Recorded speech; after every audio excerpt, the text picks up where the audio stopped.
The opinions and views expressed in the following program are those of the speakers and the host, and do not necessarily reflect those of Yoakley Scott Corporation and your sports network. Yeah, I've been closer to Jesus before, so can you help me out? Oh, can you help me out? Am I on my own? Am I on my own? Or can you help me out? Am I on my own? Am I on my own? Or can you help me out? Can you help me out? I've been scared to look at my soul.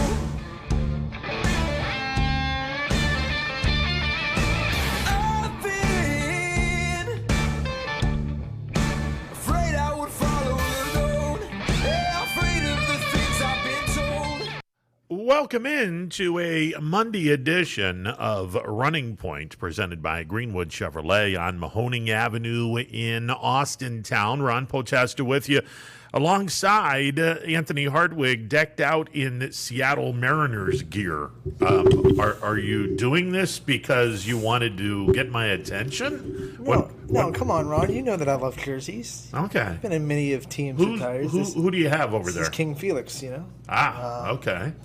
Always liked watching him. You know, right. I even got the hat turned Yeah. a little bit to the side. A little bit to the side. You know, All right. just for the kid. All right. So- yeah, well, he wasn't. No. He was never a champion. No. But we have champions. But neither is, well, I was about to say, neither is Mike Trout, but we don't. This is I true. mean, Felix was a pretty good pitcher in his prime.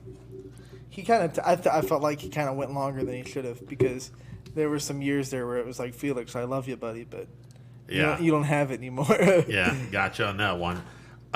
We do have a champion. Yes. And the champion comes out of the city of Warren. Warren JFK bringing home a state title with a 4-0 victory over Van Wert Lincoln View at Canal Park late yesterday afternoon into the early Sunday evening hours.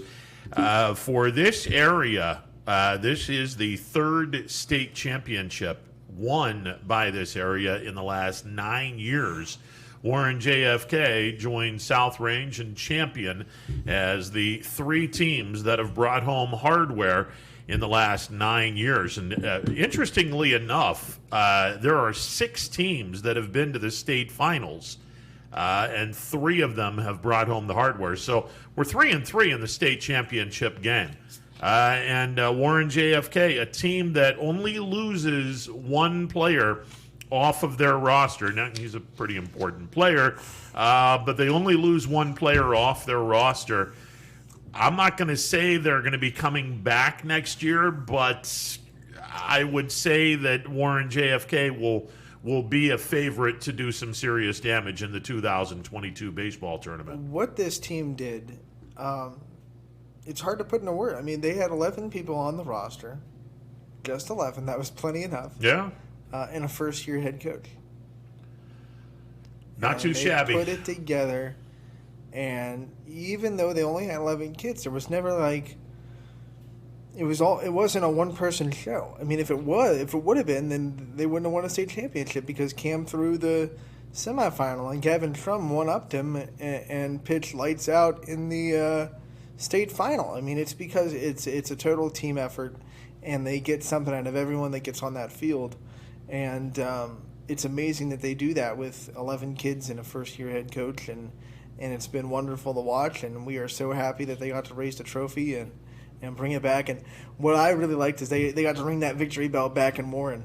Yeah. You know, it's like one last time. You know? Yeah, that was pretty cool. The fact that they have 6 freshmen on this team, and it wasn't just 1 or 2 people that were doing it. Yesterday in the state championship game, the bottom of the order came through in a huge, huge way. And you mentioned Gavin Shrum. Gavin Shrum was nails the entire tournament. Forget about the state championship game. He was nails whenever they needed him to pitch. He was their championship pitcher because Cam would throw the semifinals, Yep. and then Strum would come on and throw the Yeah. championship. 4 returning letter winners, 11 players, 6 of them are freshmen, no 2020 season. Look, So then, 6 of them are freshmen, but the sophomores, as far as experience, are freshmen too. yeah, exactly. I mean, the only people that you can consider to be experienced are the juniors and the 1 senior. So 4 returning lettermen. That means 3 juniors and 1 senior. You had 6 freshmen. All right, so that means 1 sophomore. So you'll have 10 of those kids coming back along with a freshman class. I would imagine there will be far more than 11 kids out for baseball in 2022 when we get the season started around March. When you win a state title, it tends to bring people Oh, out. yeah. I mean, hopefully they have more than 11, even though 11 was enough. I mean, you always want to build your numbers. And, man, I'm looking at Gavin Strum's last line. 7 innings pitched, they only gave up 5 hits, no runs, 7 strikeouts, 1 walk. That's pretty solid. That's Yeah. I mean, we've said this, I don't know how many times. You cannot win a state championship with just 1 pitcher. You have to have 2 dominant pitchers. You have to play Loctite defense. If you don't, then you'd better be Loctite in the pitching and Loctite with hitting with runners in scoring position. And JFK got away with 2 errors yesterday, but those 2 errors didn't come back to haunt them. And I'll say it, the bottom of the order, boy, did they come through in a big way yesterday. And JFK wins the state championship. And I looked up some numbers. This is really fascinating. In the last 9 years, looking up the numbers for both baseball and football. In the last few years, football has caught up to baseball. These are some interesting numbers. In baseball, the last 9 years, we have had 9 teams go to the state semifinals. 6 of those teams have gone to the state championship game, and 3 of those teams have brought home the hardware. In the last 9 years in football, we've had 10 teams go to the state semifinals from the area. 6 of them going to the state championship game. But the difference is in the last 9 years, we have only had 1 state champion. So we're 1-5 in state championship games in football. And that 1 team was Warren JFK when they knocked off Minster a few years ago. So some striking numbers, some identical numbers, except for how many teams raised the gold trophy. 3 of them have raised the gold trophy in baseball, just 1 in football over the last 9 years. That's interesting, but we've gotten people there, Yeah. and we've gotten people in football. We've gotten some people dang close to winning. No doubt. 6-4 in the state semifinals in football. 6-3 in baseball, and 3-3 in the state finals in baseball. 1-5 in the state finals in football. So hopefully we will have a couple of teams, or at least 1 team, celebrating a state championship when we get to football this fall. Well, look, we can now officially say what a dominant year the Warren JFK boys major 3 or big 3 sports teams did this year. State runner-up in football, a regional finalist in basketball, a state champion in baseball. It's Warren JFK's world. We're just paying rent right now. And I think the most important at bat in that whole game, I don't know if you caught any of it or not, but JFK scored 1 run in the 3rd, and they had runners on 2nd and 3rd with 1 out after they scored that run. And this pitcher they were going up against, lights out. I think he's one of the best, statistically one of the better pitchers in the state. And he comes out and he strikes out the next hitter, and you're thinking, okay, well, they're going to have to settle for 1 because this kid's in a lock. But then Aiden Rossi comes up and singles with 2 outs and makes it 2-0, and then the hitter behind him comes in, hits another single, makes it 3-0, and all of a sudden the doors are wide open. If JFK goes out of that inning with just 1, you just never know how different a game can go when you have to pitch with a 1-run lead instead of a 3-run lead. Gavin Strum was able to be so aggressive the rest of that game with a 3-run cushion. And it's a lot easier to pitch with 3 on the board instead of 1. So yeah, I think the big exhale that you probably heard from Akron was Gavin Strum when JFK got the back-to-back hits, moving the deficit or moving the game to a 3-0 JFK lead. And you're 1,000,000% right, Anthony. It is such a difference from the perspective of now you can aggressively go at some guys. You can start throwing some interesting pitches in the strike zone, knowing that, okay, if they burn me with a home run with nobody on base, well, it's only 1 run, and I still have a 2-run lead.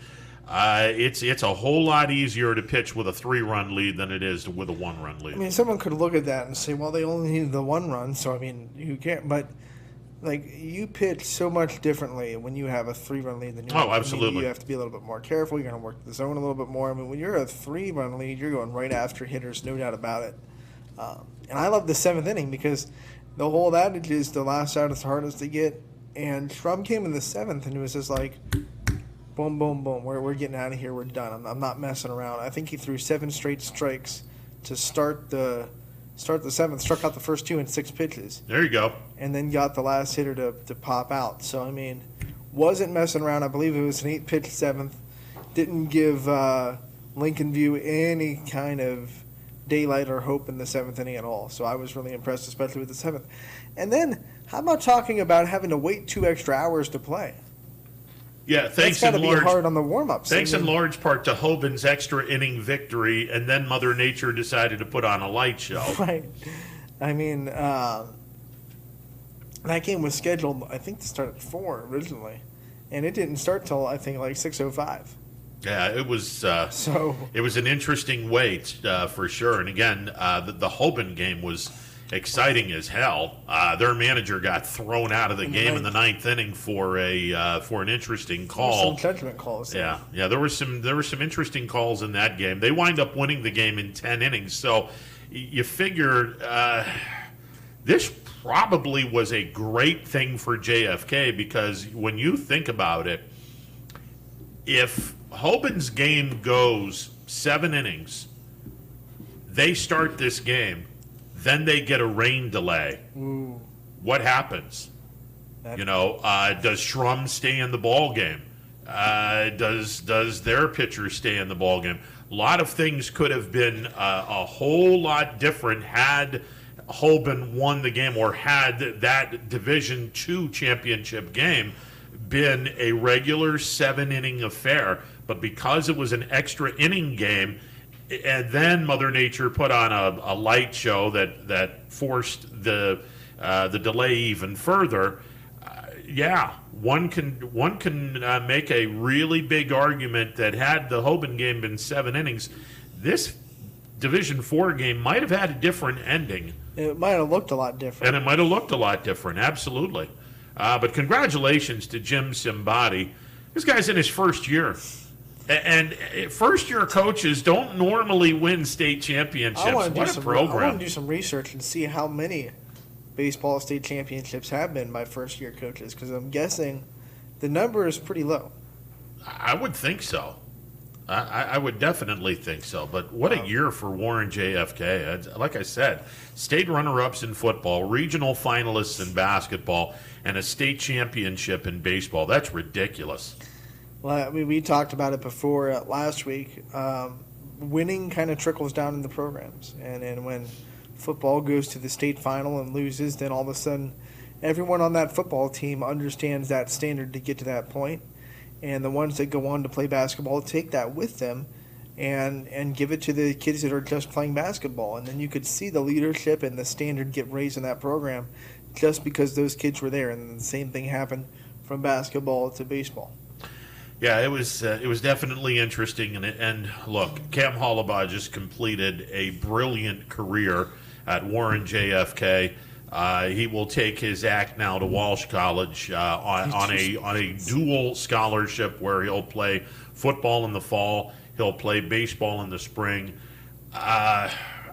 I can't even begin to say how great of an athlete Cam Hollabaugh has been at Warren JFK. He is arguably one of the best athletes we've seen in quite some time. You have more years than I do, but maybe the best overall career from an athlete in all the sports that we've seen in the Valley.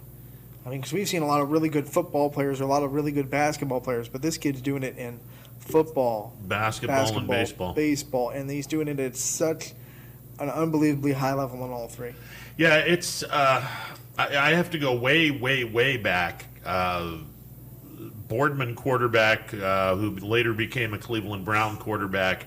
Bernie Kosar had a hell of a good career in football, but he was also a really good basketball and baseball player at Boardman. But Boardman did not have the state championship pedigree, although his junior year, I will continue to say, that was the best team in the state of Ohio, and the only reason why they didn't win a state championship, their teachers went on strike and screwed Boardman out of what should have been a state championship team.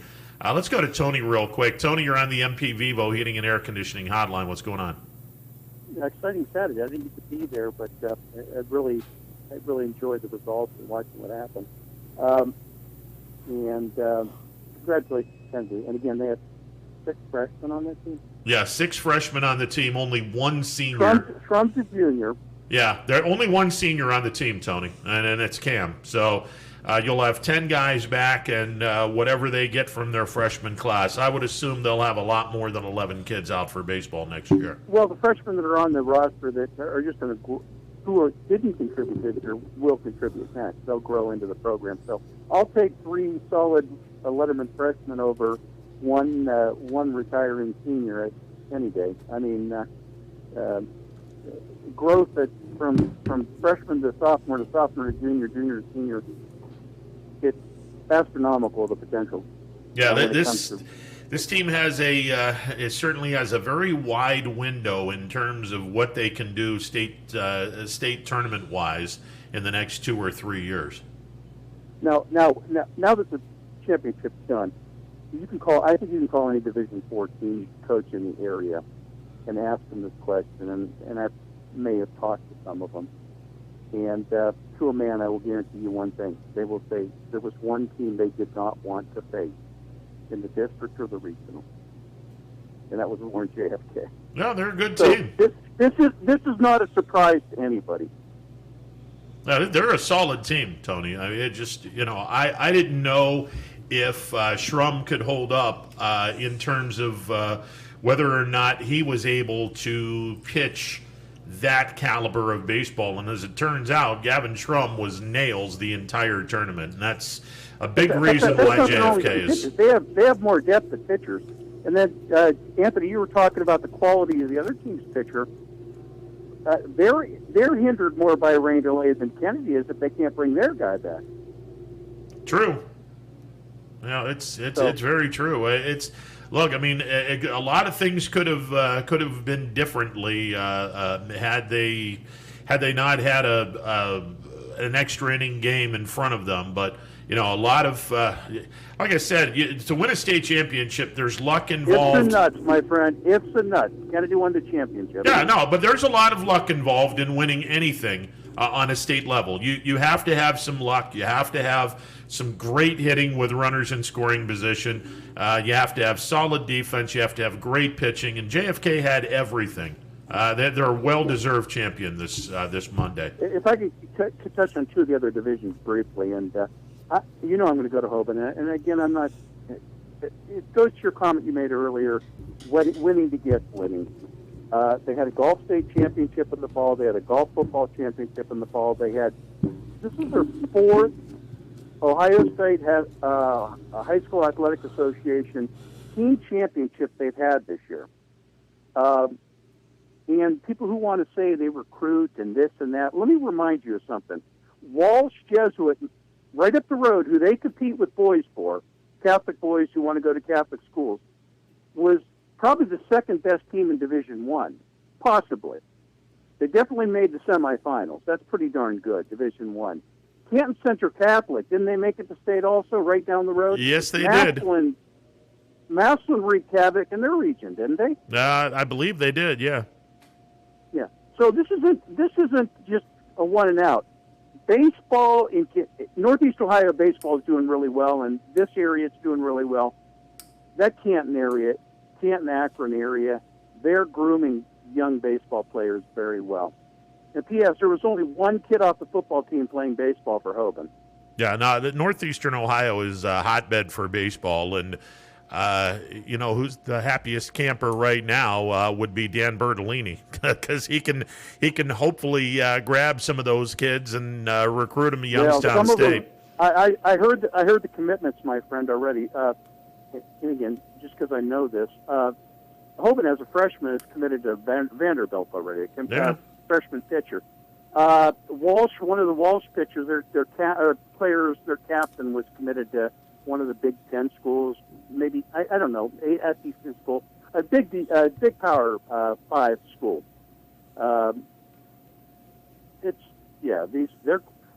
People are coming here to find athletes, baseball athletes. Yeah, they're. One more comment. Years ago, you and I talked.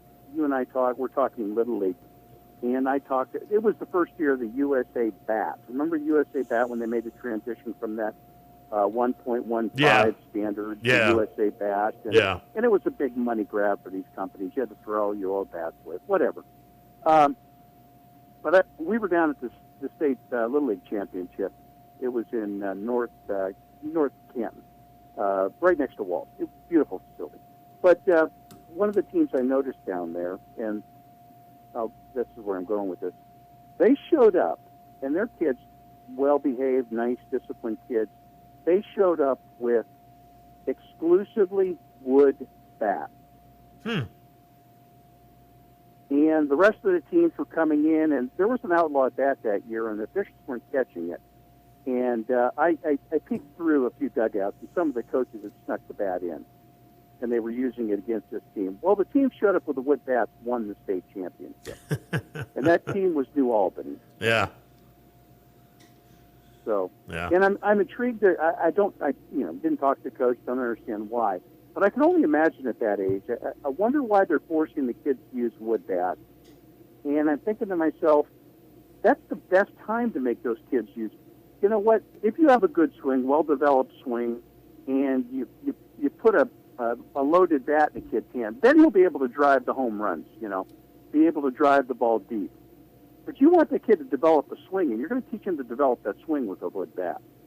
Well, I mean, if they're going to go places, the wood bat is what you're going to be using once you go to the pros. If that's the direction, and if it were up to me, I'd have colleges. When these kids are learning to walk, I want them to learn to walk. I want them to potentially learn to walk with the wood bat. You don't want to put a loaded bat in a kid's hand where every 10th pitch he gets lucky and pops one because, his bat happened to run into the ball, as opposed to him deliberately making the bat hit the ball, having developed that skill. So I want to take that luck out of it for him and make it a requirement for him to develop a good swing. If that was their thought. I don't know what their thought was, but it was exciting to see. Yeah, well, I love any kid that swings a wooden bat. I get a kick out of it in a big way.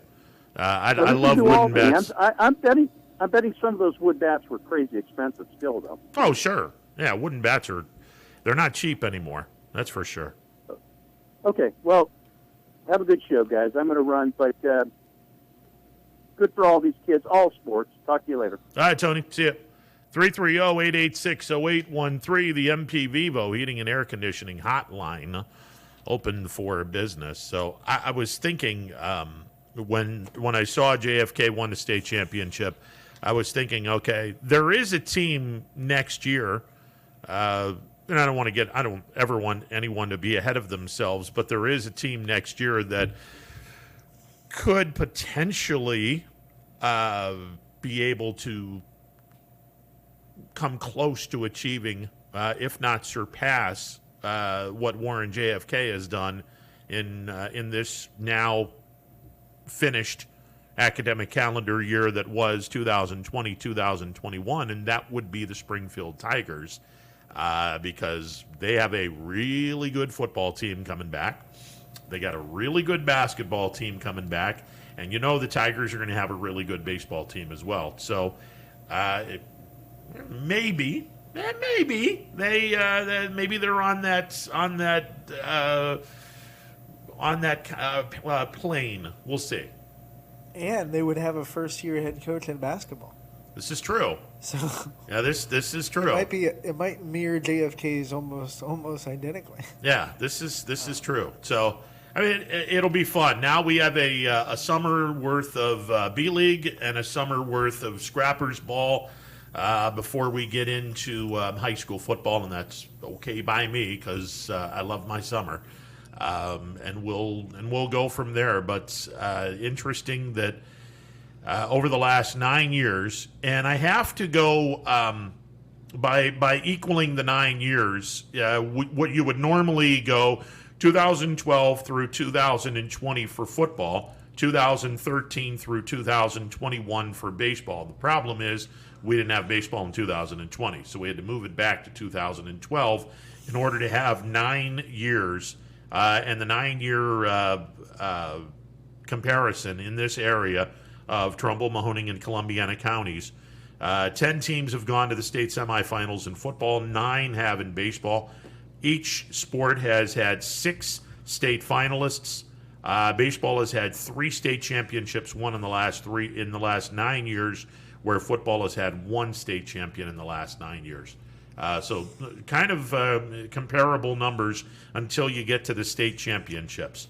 But good representation and a great job this weekend by Warren JFK. And the scary thing is they're only graduating 1 player. That's it. It's a big player. That's a huge player. We don't want to downsize it. Yeah, it's a huge player. But anytime we return 10 people from a state championship team, your eyes start to get a little bright, and nothing is guaranteed in this sport because you need some luck to go your way too. Although JFK pretty much paved their way to the state. I mean, their closest game up into the state semifinals was, I believe, a 5-run 7-2 win in the regional championship. I don't think anyone really got close to touching them. So not too much luck involved in their district or a regional run, really. It was pretty much no doubt that JFK was a better team on the field. Yeah, they beat Heartland 10-0. Yeah, it was scoreless to the 3rd inning or 4th inning, and that's when JFK went to town. But look, this is a solid baseball team, and the fact that you only have 11 kids and a first-year head coach, man. What a great job by Coach Simbadi. In my opinion, I think that state semifinal was the de facto state championship game because I really think Fort Laramie, if they would have won that game, probably would have gone on to beat Lincoln View too. I really think that that 3-2 win for JFK, when I saw that, I said they are sitting in a good spot because I just thought that side of the bracket was a little bit better than the other side. Yeah. Well, JFK is a winner, and they are a state champion. 3rd state title won by the area in the last 9 years. Congratulations to Warren JFK. Congratulations to all of the state champions. I was right, which isn't very often these days. Akron-Hoban did, in fact, win the Division II state championship, and we had said, or at least I had said, whoever comes out of that region is going to win a state championship because I felt that was the best region of all the Division II regional tournaments. It's just a damn shame that one of our area teams didn't win a state championship, but still the regional champion wound up winning the state championship. So congratulations. Took them 10 innings, but they did it.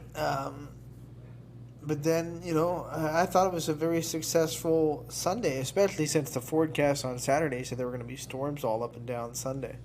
And we got 4 state championships in just 1 short lightning delay. So I thought we looked out pretty good in Akron with the weather. No doubt. And congratulations. Akron Canal Park, they put on a great show. And look, I think it's the perfect venue for the state championship.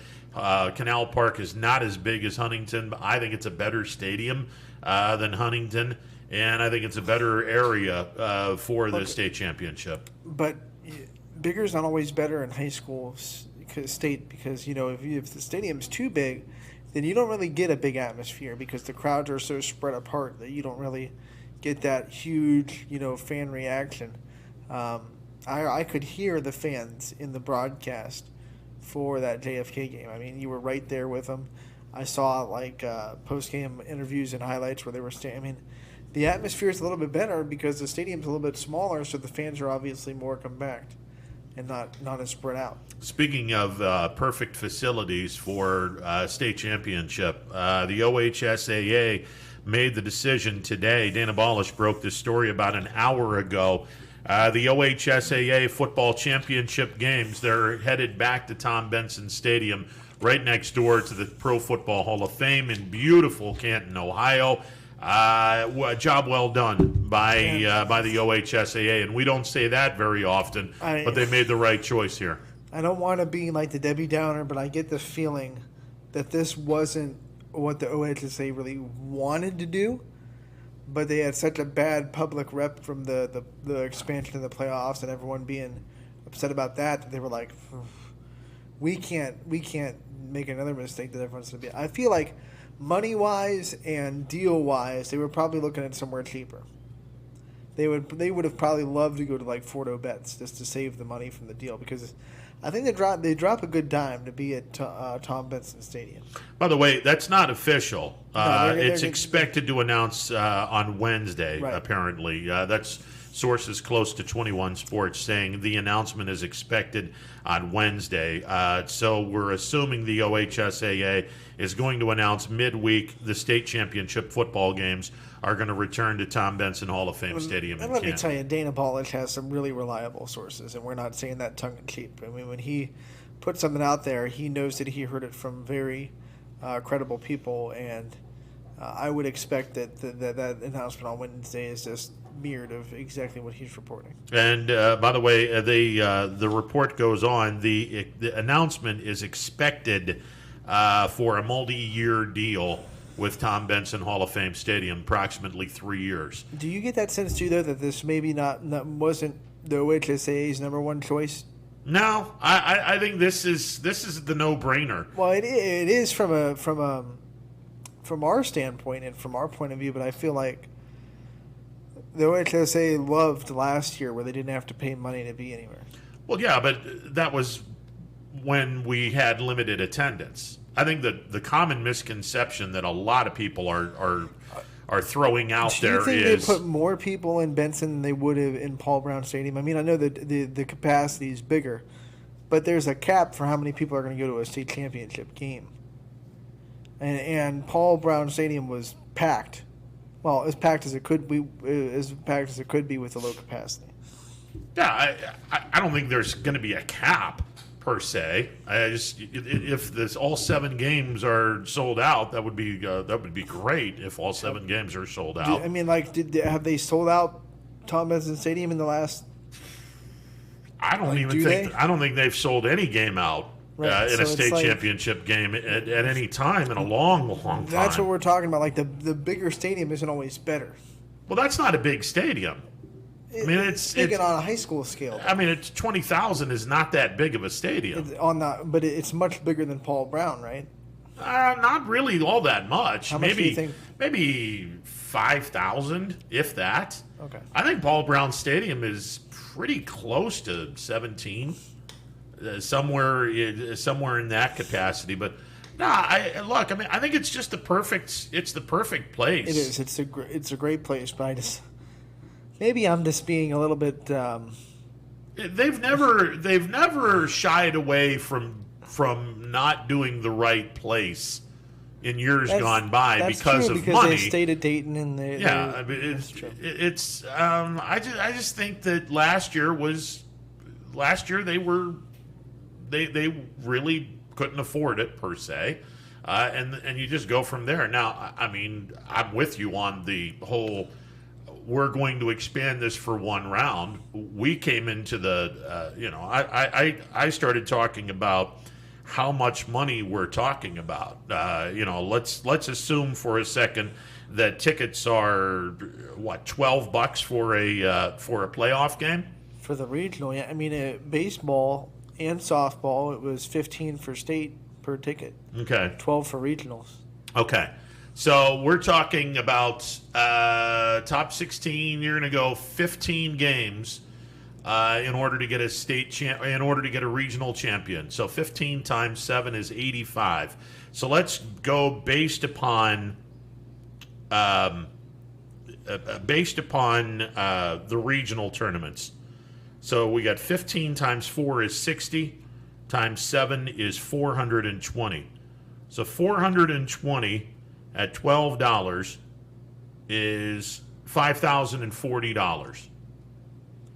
That's not bad. All right. $5,040 for the regionals. You get to the state semifinals. What are we talking? $15 times 14 is, well, now we got to throw in the attendance. I completely whiffed on that. Hang on a second. So 15 times 4 is 60. And that's 60 games, $12 a ticket. Let's go. What would be the average number, attendance-wise? Let's go 4,000. That's $2.8 million just for the regional tournaments, based on 4,000 from D1 through D7. Close to $3 million just for the regional tournaments. And if you go state semifinals, 2 in each division, so that's 14. And we're going to charge $15 for that. And that's $210. Let's say 6,000 is the on average. That's another $1.26 million. And then the state championship game, 7. It's a lot of money. 7 That's what we're times getting at. 15, and we'll go 11,000. That's 1.15 million. So by the time this is all said and done, you're probably looking at $5 million revenue from ticket sales for the OHSAA. $5 million by the time the state playoffs are concluded. Resist. Oh, Yeah. jeez. I got a text from Coach Seidel, and actually, this is a surprise to me. I didn't know, but Paul Brown Stadium actually has a bigger capacity than Tom Benson Stadium by about 3,000. Interesting. All right. Interesting. And look, Paul Brown Stadium is gorgeous, but it's not the Hall of Fame. Plus, people are probably going to want to go And to that stadium this- in Canton. This is from Coach Seidel, too. He says, with the 8-team format from the OHSAA, they made approximately $8 million on football playoffs. So $8 million on 8 teams. Imagine how much they will make with 16. It's double it. Yeah. They're going to make $16 million. If you're doubling the first round, then it would be somewhere in the vicinity of $16 million. A lot of money. I'm getting sweaty just thinking about A $16 lot of million. coin. Wait a minute. A lot of coin. So we'll see what happens. Look, at the end of the day, 16 teams in each region. We're probably going to have about 75 to 80% of our local teams in the state playoffs. In football season, we will probably have 75 to 80%, if not more, going to the state playoffs. So that'll be interesting. Be a lot of You fun. brought Coach on. Well, of course I did. You got to bring him in. Yeah, talking football, I got to show up, right? Yeah, exactly. Coach, how are you? I'm doing well. How are you guys doing? I'm good. Coach's Corner with Coach Seidel. Yeah, so Paul Brown Tiger Stadium seats about 16,600. And Tom Benson Hall of Fame Stadium, before any more upgrades are done, seats about 13,000 in there. And, from conversations that we've had amongst our Coaches Association, we know that the OHSAA made approximately $8 million with the 8-team format. We think, just in coaching circles and talking with other coaches and administrators, that they're projected probably above $11 million with the expansion to 16 teams. I did some quick math, and they would have to sell a crap load of tickets to get to 11 million. They would, but what you have to remember is you're adding home games for a lot more teams. Oh, sure. And so less travel means more ticket sales. And with the structure that they currently had, what you were looking at was none of the gate going to the actual host schools. Right. And Yeah.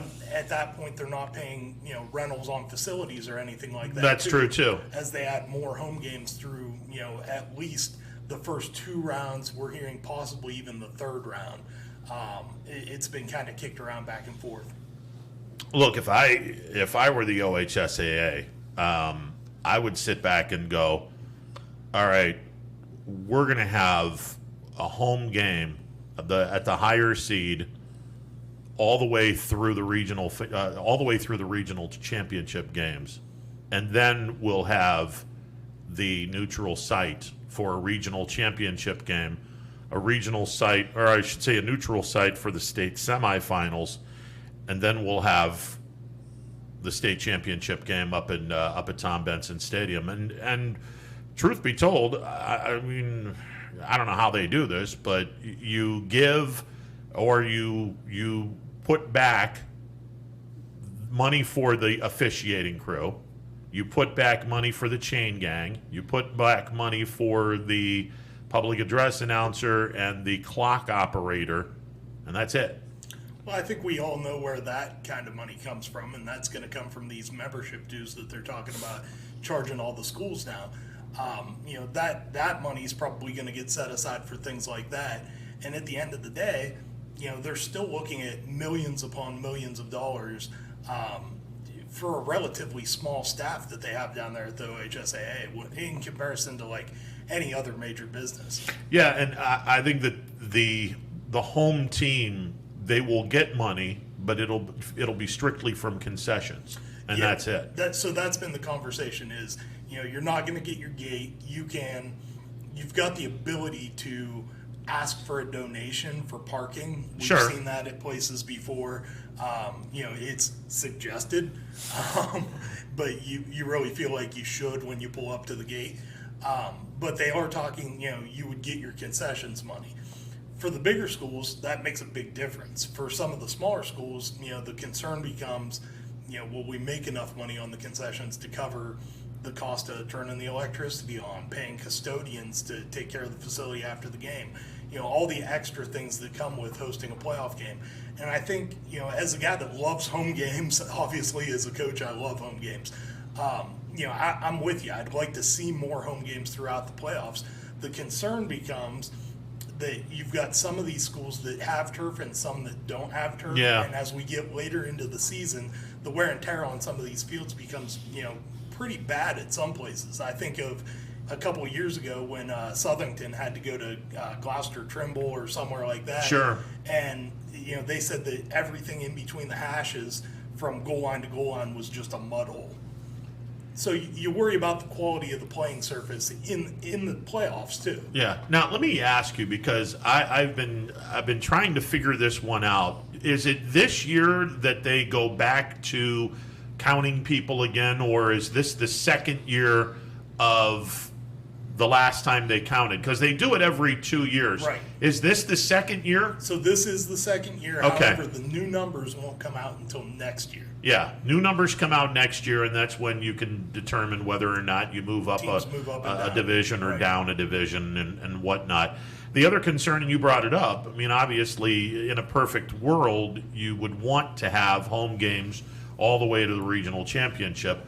Problem is, especially when you get to the smaller schools, you have teams in a region that, how do I put this kindly, don't belong in the region.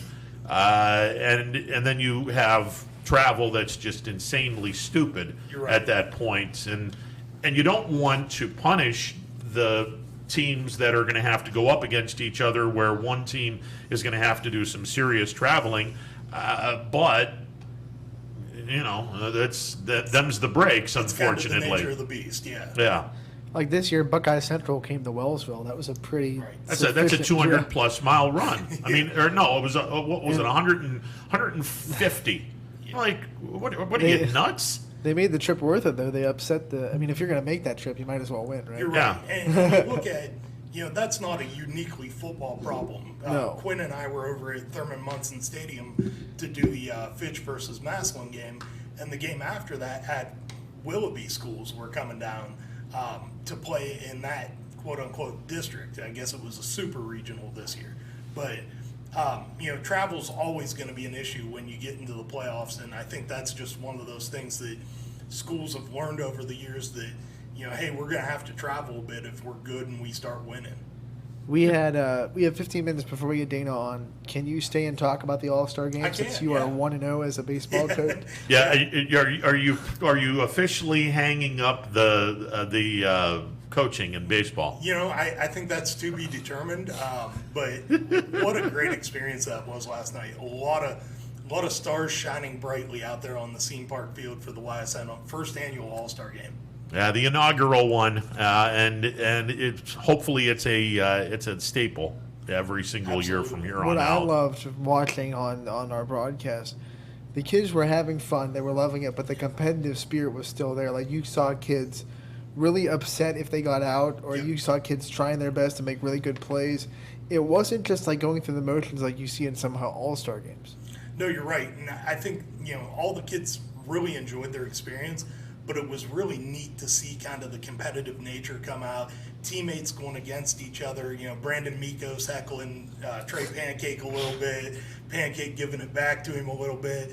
All those guys, the first thing that comes to mind is they're all great kids. Right. And, we're extremely blessed in this area to have athletes that are just good people. They're from good families. They're obviously great representatives for their communities. And they got out there and got after it last night. The errors were maybe a little higher than we would like to see, but, hey, you'll have that in all-star games where you've got guys that aren't used to playing together and working together. I thought it was a great atmosphere, a great turnout for the game. Yeah, a lot of fun. And normally in some All-Star games, people will screw around and, just like, okay, this is fun. We're not going to really take it too serious.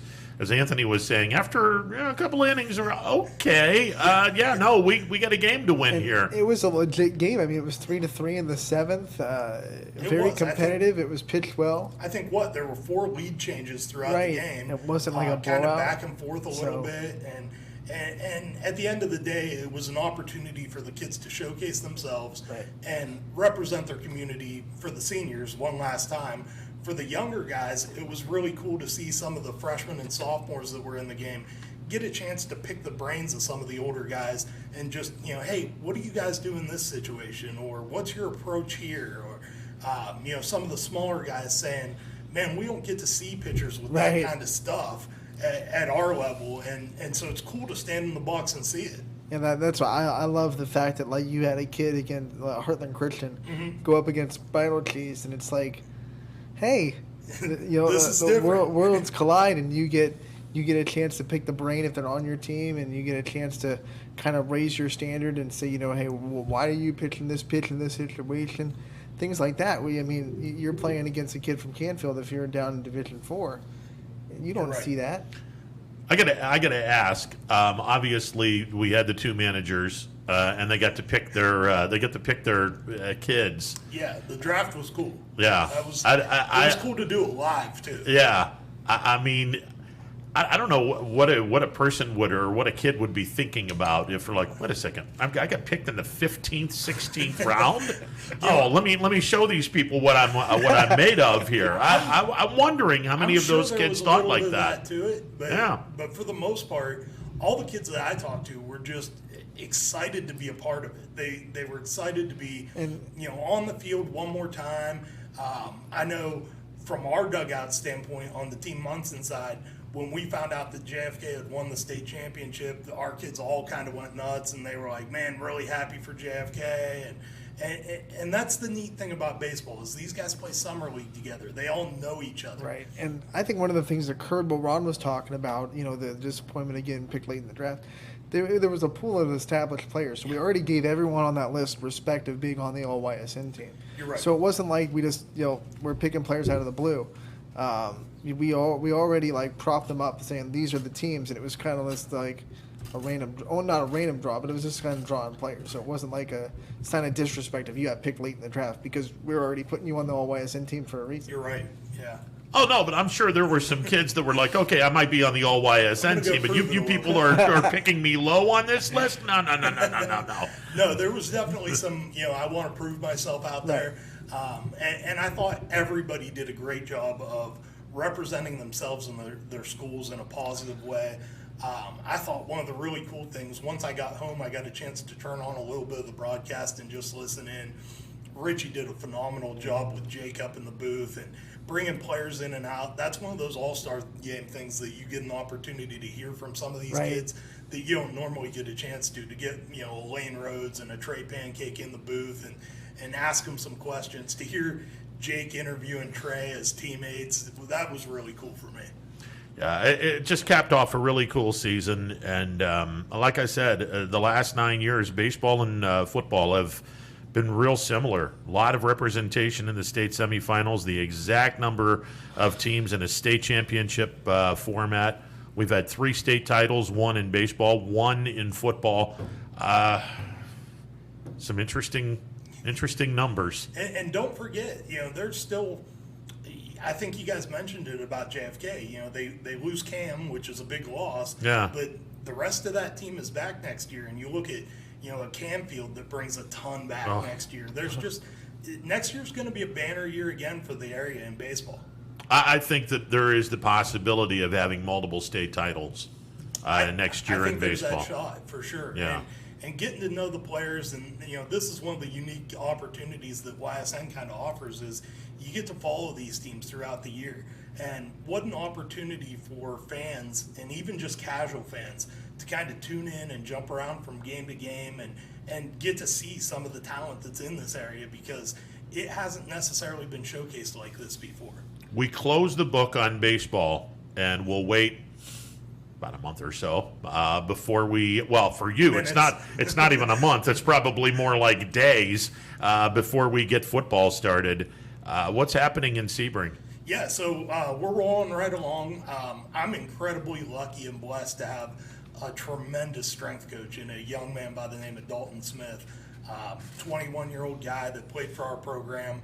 He's now studying to be a physical therapist, and he's just entrenched in our weight room, and the kids love him. So they've been in there working hard. We're getting ready for 7-on-7 season. Everybody knows, the limitations are kind of off from the OHSAA again this year, and so there's a lot of teams that are looking to go out and get better in their passing games and get some opportunities to do some things. We've scheduled a pretty tough slate for our guys, going against some bigger competition, and really just kind of feel things out and get ready to roll in. I was talking to DJ this morning a little bit, and I said, man, we're 40-some days away from August 1st and the official start. I think that's the other thing that guys are, especially coaches in this area, are trying to feel out, is with the addition of 16 teams into the playoffs now, all they did was move back the season by a week. It starts 1 week earlier on the week of the 20th this year. And they didn't give us an extra week at the end of July to kind of get ready for it. So you're looking at, as a coach, now you've got 2 weeks to prepare for your first game from August 1st, the official start. And you can only get maybe 1 or 2 scrimmages into that. You're right. I'm going to be interested to see how guys schedule their scrimmages. I've been talking to some coaches about, hey, how are you going to do things? I think from our standpoint, we're working on the first week. I don't think we'll be ready to strap it up and scrimmage against anybody. Are you guys allowed to do the joint practices instead of a scrimmage? You are, but it still counts as a scrimmage when you do that. And so I've had some discussions with some coaches, and we're thinking about maybe doing a joint practice in week 1 and then do a scrimmage in week 2 to get ready for week 3 being the season. Who do you guys open up with? So we are scheduled to open up with Letonia. Okay. So we'll be heading down to your neck of the woods. There. Okay. The new And, turf. Now, yeah, are we'll be on the new you turf. so you'll be playing in the first game on the brand new surface? Yes, we will be the first game on the brand new surface Okay. down there. Looking forward to getting down there. Man, that's going to be Always a good time to face fun Coach for you Leah. guys. I mean, I love being the away team on a big opening night because you Yeah. get to kind of spoil the party a little bit. And you know? can settle the nerves in a little bit. I think, Absolutely. your guys ride a little high when it's opening weekend and you're at home. You get a chance to set the tone and really attract that big crowd for week 2 when you, You get guys back have home. a heck of a backfield coming back. So We do. Yeah. on that turf to open up with the running backs that you've got, that's got to be exciting. The Is- Twins are going to look quick. Is it going to be on a Thursday? We're hoping to have it on a Thursday. I know Okay. the past 2 years we've had that game on a Thursday night. It's tentatively scheduled right now for Friday night. Okay. But obviously, new athletic director in town down Sure. there in Letonia. Yep. So working on reaching out to Jeff and getting that switched back to Thursday night. It's fun to be one of the first games in the state, and I think that it's an opportunity for a little more coverage for the kids, a little more exposure for the kids, and a few more eyeballs. Yeah, by the way, for those wondering, the new athletic director, former Western Reserve athletic director Jeff Martig is the new athletic director at Letonia. Bob Beam has gone down to Beaver Local. That's right. So we get a little bit of an MVAC flair with the former AD at Western Reserve moving into Letonia. Well, I'd love to see it on the 19th. There's a lot of teams that have decided, hey, we don't want to play on Friday night the first week of the season. Let's do it on a Thursday night. And there's something special about opening the season one night early and getting those teams to get a really nice group of publicity. Last year they were the first game of game the in the state. state of Yes, Vermont. You indeed started they about were. a half an hour early, With right? McDonald, we moved that start time up by a half hour just to be the first team in the state, and it was really cool for our conference that last year, as the MVAC, we were able to open the season and also be in the last game of the year with Springfield in the state championship game as well. Right. So the MVAC really kicked off the season and ended the season last year. Well, the Gray and the Scarlet Tier are both going to be a lot of fun to watch. Yeah. I cannot wait to see the talent level coming out of that super conference. It's because Garfield's coming in.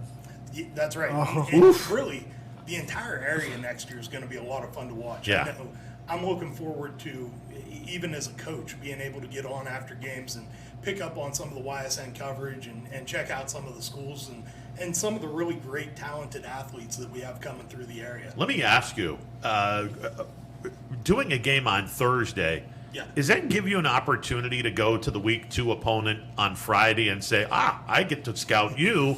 Well, sure, they're going to be able to scout you as well. Everyone will go down to Letonia. But, I mean, it's got to be pretty cool to sit back and say, okay, I got a Friday night where I can scout my opponent and then maybe make a trip back to Palestine and HQ and have some fun in the post game. It is a nice opportunity.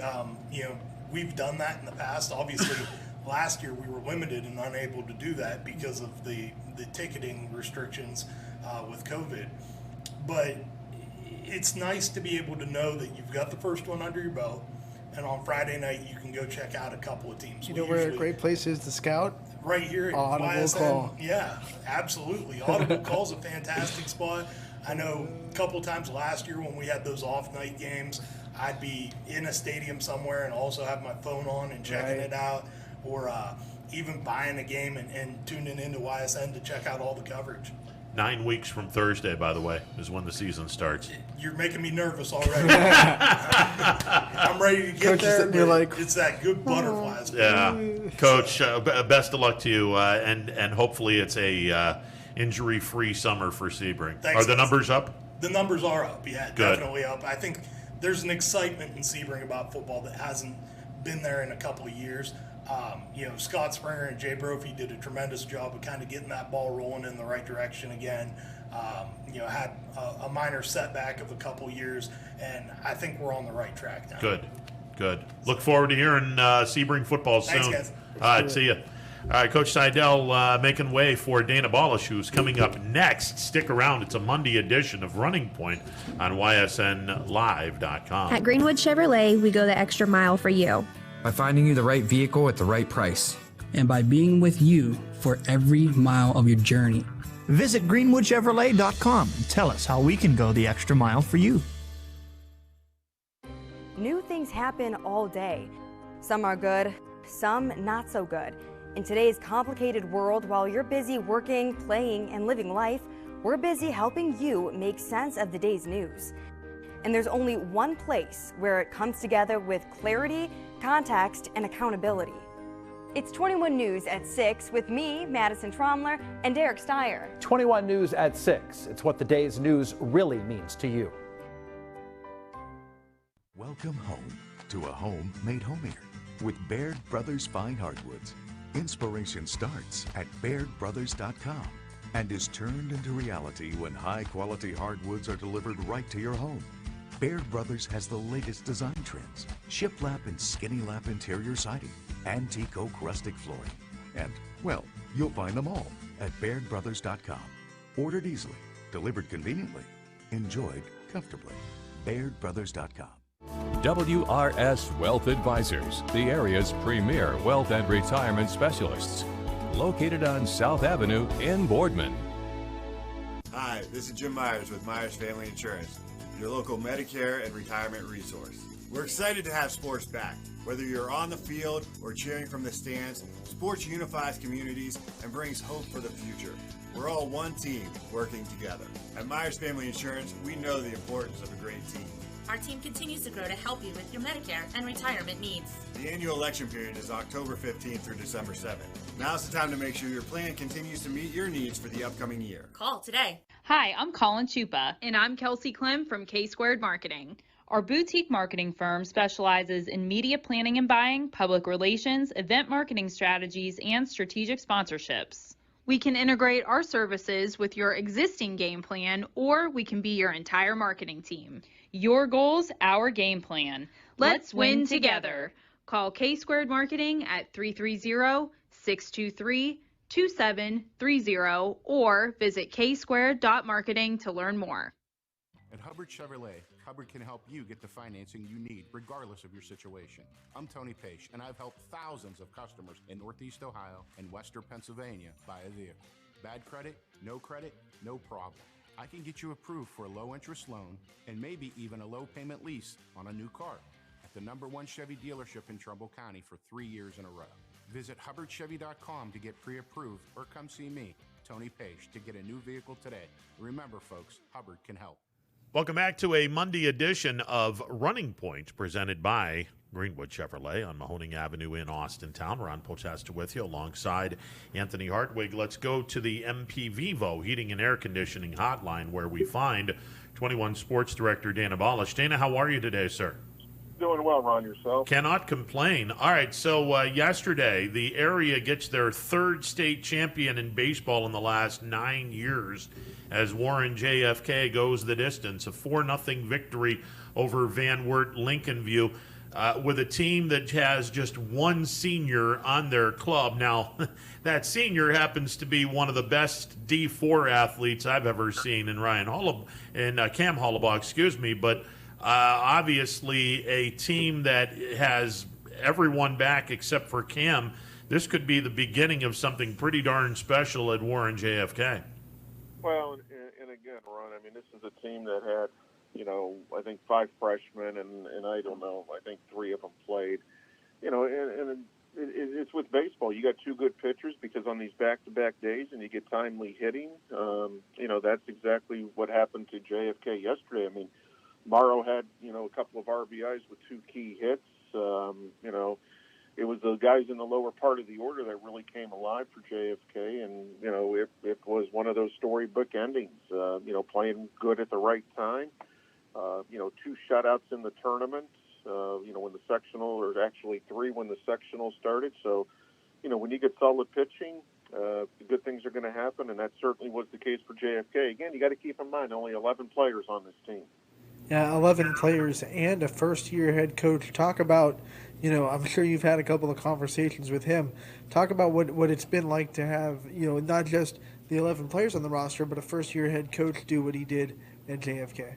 Well, when you have a first-year head coach and you got some quality players, I mean, all you're doing is supervising. I mean, these guys, again, played well when they had to. I mean, they had a pickup game against Canfield a couple of weeks ago when both teams, were in the district semifinals or in the going to the regionals, and Canfield beat them pretty bad. But their last regular season loss was probably I think they're on a 12-game winning streak, 13-game winning streak. So it's Coach Jim is a quality guy. Was on the Mooney staff.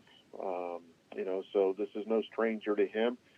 Takes over a program and really just supervises these guys. Really let the guys play, and it's a young team. And I went to a couple practices during their tournament run, and it was all business for them.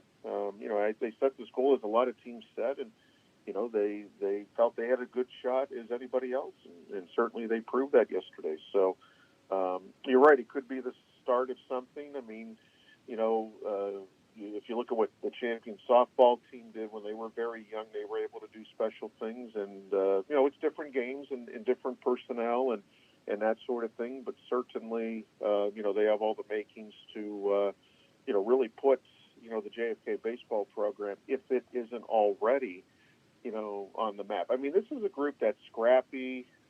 If I had to pick a color for them, it would probably be like jade. Just because they're just, it's a very, very neutral club. Dana, this is a great way to put an exclamation point on what was the 2020-2021 academic/athletic school year. And, Anthony and I have been talking a little bit about this. You look at the big three sports for boys, with all due respect to the ancillary sports. It's football in the fall, basketball in the winter, baseball in the spring. Warren JFK was a state runner-up in football, a regional finalist in basketball, a state champion in baseball. For the life of me, I can't think of another team that has been that dominant in one calendar year. And the scary thing is, Springfield coming up this fall, when we get the academic athletic school year started again, they're going to try to go back to Canton for a third straight year, or back to the state championship game for a third straight year. Their basketball team is going to be incredible. Their baseball team has a lot of guys returning. They might be able to do, or potentially do, what JFK did this year. Well, and again, I mean, it's and the common denominator and all that, Ron, is Holliba. I mean, he played in all three sports, was the Trumbull County Player of the Year in football and basketball. It's only the second time that happened. Probably, if they would have given an award for baseball, probably would have won that as well. The common denominator, and when I talked to a couple of the players yesterday after the game, they said, look, the football team didn't win it, the basketball team, but it's nice for us to walk off and get this trophy. So, their second state championship, in the last 5 years, getting the one in 16 in football and now this one. And, it's a step where, again, if you look, they're the third Trumbull County team, I think, to win a baseball state championship, in county history. I mean, Champion was the last one in 2017. So, well, I think they're the fourth, to be honest with you, because I think Harding won one way back, and I think LeBray won one when they were known as Leavittsburg, back even further. So, but, it's one of those things where, it's the first baseball state championship here in 4 years, and actually 5, because South Range won one in 2018. So they were the last one to really win one locally. But again, it's good for us, it's good for the area, and certainly those kids deserved it. Yeah, when you think about that, I mean, a lot of areas have to wait more than 4 years between state championships. I mean, we are so blessed with tremendous talent, tremendous coaches in all sports. Really, talk about what it's been like kind of covering sports in the area for the last decade, and how good some of these programs have really been. Well, I tell you what, it's whenever you get a team to the state, the state tournament, and especially the state championship game, it's special. I've had the luxury of being around a lot of state championship games going back to the early 90s and calling games on radio back in the the late to mid '80s, and it is special. And when you can get a team there, it's you feel good for those teams, the communities, because it's a once in a lifetime opportunities for these guys. And I think when they have that opportunity to be on the big stage, and I thought Canal Stadium did a great job of putting every kid on a special platform. And what I mean by that is, their picture was up on the scoreboard when they came up to bat. There was a nice crowd, and those kids will remember that for a long time, win or lose.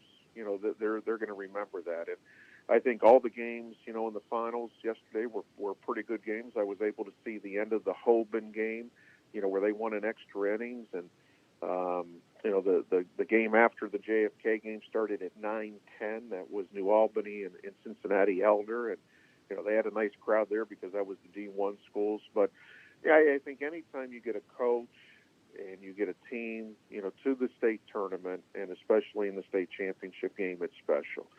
All the hard work that goes in the off season, in the wintertime when it comes to baseball, it comes to, circles around, and I think, the emotions set in, and that's what's special. I mean, the hard work does pay off, and you can't win a championship in the off season, but you could certainly lose one. And I thought, for all the teams that I've covered over my career, I mean, it's been, and each team has their own separate story, and that's the fun thing about it. 21 Sports Director Dan Abalos checking in, as he does every Monday at this time, on the MP Vivo Heating and Air Conditioning Hotline. Dana, you made or I should say you broke a story involving the OHSAA. It's expected to be told, the OHSAA is expected to announce, I should say, later this week, that the state championship football games are going to be coming back to Tom Benson Hall of Fame Stadium in Canton, and apparently that is a good possibility. That's going to be for the next 3 years. That's some fantastic news if the OHSAA does in fact make this announcement. Well, Ron, from everything that I've heard from people close to the Ohio High School Athletic Association, that announcement is going to be coming on Wednesday, that they are going to go back to Tom Benson Stadium in Canton. Again, you talk about putting those kids, those participants, in a venue that they're never going to forget. Tom Benson Stadium is home to the NFL, Hall of Fame game, and it's an NFL stadium, and a lot of those kids will not have an opportunity to play in that stadium, and they'll get that opportunity to play. And I think that's what the Ohio High School Athletic Association is looking for. They want that special setting, and there's no better place than Tom Benson Stadium. And again, the Ohio is very fortunate. They got great facilities, and probably in other states, Ron, those facilities would be used. But Massillon stepped to the plate last year in the pandemic when, when the attendance was limited, especially in Franklin County. And but you talk about an experience. This is experience is what the state is looking for. So unless something drastically happens, Ron, here in the next 72 hours, 48 to 72 hours, I totally believe that the games will be announced for Tom Benson Stadium in Canton. And when you think about, me and Ron were talking about it, there's that venue is kind of a home run, no doubt, kind of swing. So do you think that's a win for the OHSAA to say, yeah, we got to go back to Tom Benson Stadium? Well, I think if the OHSAA wants to give these kids an experience, they're not going to forget the state championship game, absolutely. And again, I would think if Ohio had a dome somewhere, like an indoor stadium, that's where those finals would be held as well. And again, there'll be some, there'll be some, opponents to it because they have to travel this far and so on and so forth. And I was able to talk to some people yesterday, and again, the old adage is, look, if it's a state championship game, we don't care if we're playing at 2 a.m. in a parking lot. We want to play the game. So that shouldn't matter. I mean, if you look at all the sports, I mean, volleyball, basketball, tennis, is in the southern part of the state. Up here in the north, you have football, you have basketball or baseball, you have softball. I mean, track is in the central part of the state, and they're going to try to get it back at Ohio State, all three divisions and at one site. So I think it's a good idea to kind of spread it out, to be quite honestly. And I think the state doesn't mind doing that. Look, if Ohio, and there's no secret, Ohio State does not want football and they don't want basketball. So why would you go to a place that doesn't want you? I've been at Huntington Park in Columbus to cover state baseball many of times. And again, you follow the rules down there. You're not allowed to step on the grass. You're not allowed to do this. I mean, yesterday at Canal Park, I mean, we pretty much had free reign to do whatever we needed to do. And, and that's part of it, too, because it has to be media-friendly. And the state knows that. The Ohio High School Athletic Association knows that. I mean, it has to be, because the media is a big part of the Ohio High School Athletic Association. So I think the state did the right thing. I think this was a one-year deal at Canal Park. I think they'll get it back there, again for a multi-year deal starting next year. So they still have 6 more years left at Firestone Stadium in Akron for the softball. They could get a 3 to 4 year deal here. That's tremendous. Dan Abalis joining us on the MP Vivo Heating and Air Conditioning Hotline. So Coach Seidel from Sebring was here, and we were talking a little bit about the 16-team format in football coming up this year. I can envision the OHSAA saying, hey, let's reward the top couple seeds and have home field all the way through the regional championship, and then go neutral site on the regional championship and the state semifinals before going to Canton to play the state championship game. I don't know if that's the official format. Dana, have they said anything about the official format for the 16-team playoff this year in football? Well, Ron, last week the Ohio High School Football Coaches Association went down before the board to present, for lack of a better term, to present their concerns and ask the board to reconsider the 16-team format and to basically say, can you put this on pause for a year? Let's go back to 12, the original or whatever, and go from there. 16 teams will be in the playoffs this year, Ron. The Coaches Association made a great presentation last week. It's not going to change at this point. I was able to see the executive director, Doug Ute, yesterday and specifically asked him that question, and he says we're at 16. I think that the issue that comes in, and again, there's so many pros and cons to this, Ron, but I think scheduling now will become a little more laxed because you don't have to schedule those games. You can make a couple of mistakes and still get into the postseason. If you look at schedules this year in past practices, and Brookfield comes to mind, Brookfield would play Springfield. They would play McDonald. They would play Western Reserve in their non-conference. Well, I don't know if Brookfield has to play those teams now with 16 teams. And again, I think when there were 4 teams, you had to really earn your way in when there were 4 teams in each region. When you had 8 teams, you could stumble once and get lucky to get in. And let's talk about Springfield in 2017 and 2018. They were 9-1, did not get in. With 16 teams now, I don't know if scheduling becomes a priority. I don't think you have to schedule those teams now because scheduling was part of it. So I think the Harbin system here will relax a little bit, I guess, because the scheduling of those games won't be as intense. You're always looking for your non-conference games. Okay, who's going to get me enough wins to get in? Well, I think Ron, now scheduling won't be an issue. I don't know if that's going to be good or bad. Like I said, you look at Brookfield's schedule. I mean, Brookfield, Springfield, McDonald, and Western Reserve were some pretty good matchups. Well, now you may not have to play those games. So I don't know. It's going to be hard to say. I'm not a big fan of 16 teams. But we'll see what comes in 20 weeks from now. To your point, do you think we'll see more teams schedule games for a win instead of games for computer points? I mean, is that the trend we'll see where we just need a win? We don't necessarily need the win plus computer points, so no need to schedule a higher level opponent or a higher division opponent? Well, I think what you're going to see teams do now, Anthony, is teams are just going to be able to schedule and say, look, with this schedule, no matter who's on it, we could go 7-3, 6-4, and get in the postseason. And again, that's the bottom line anymore, is getting into the playoffs. Conference championships are really not.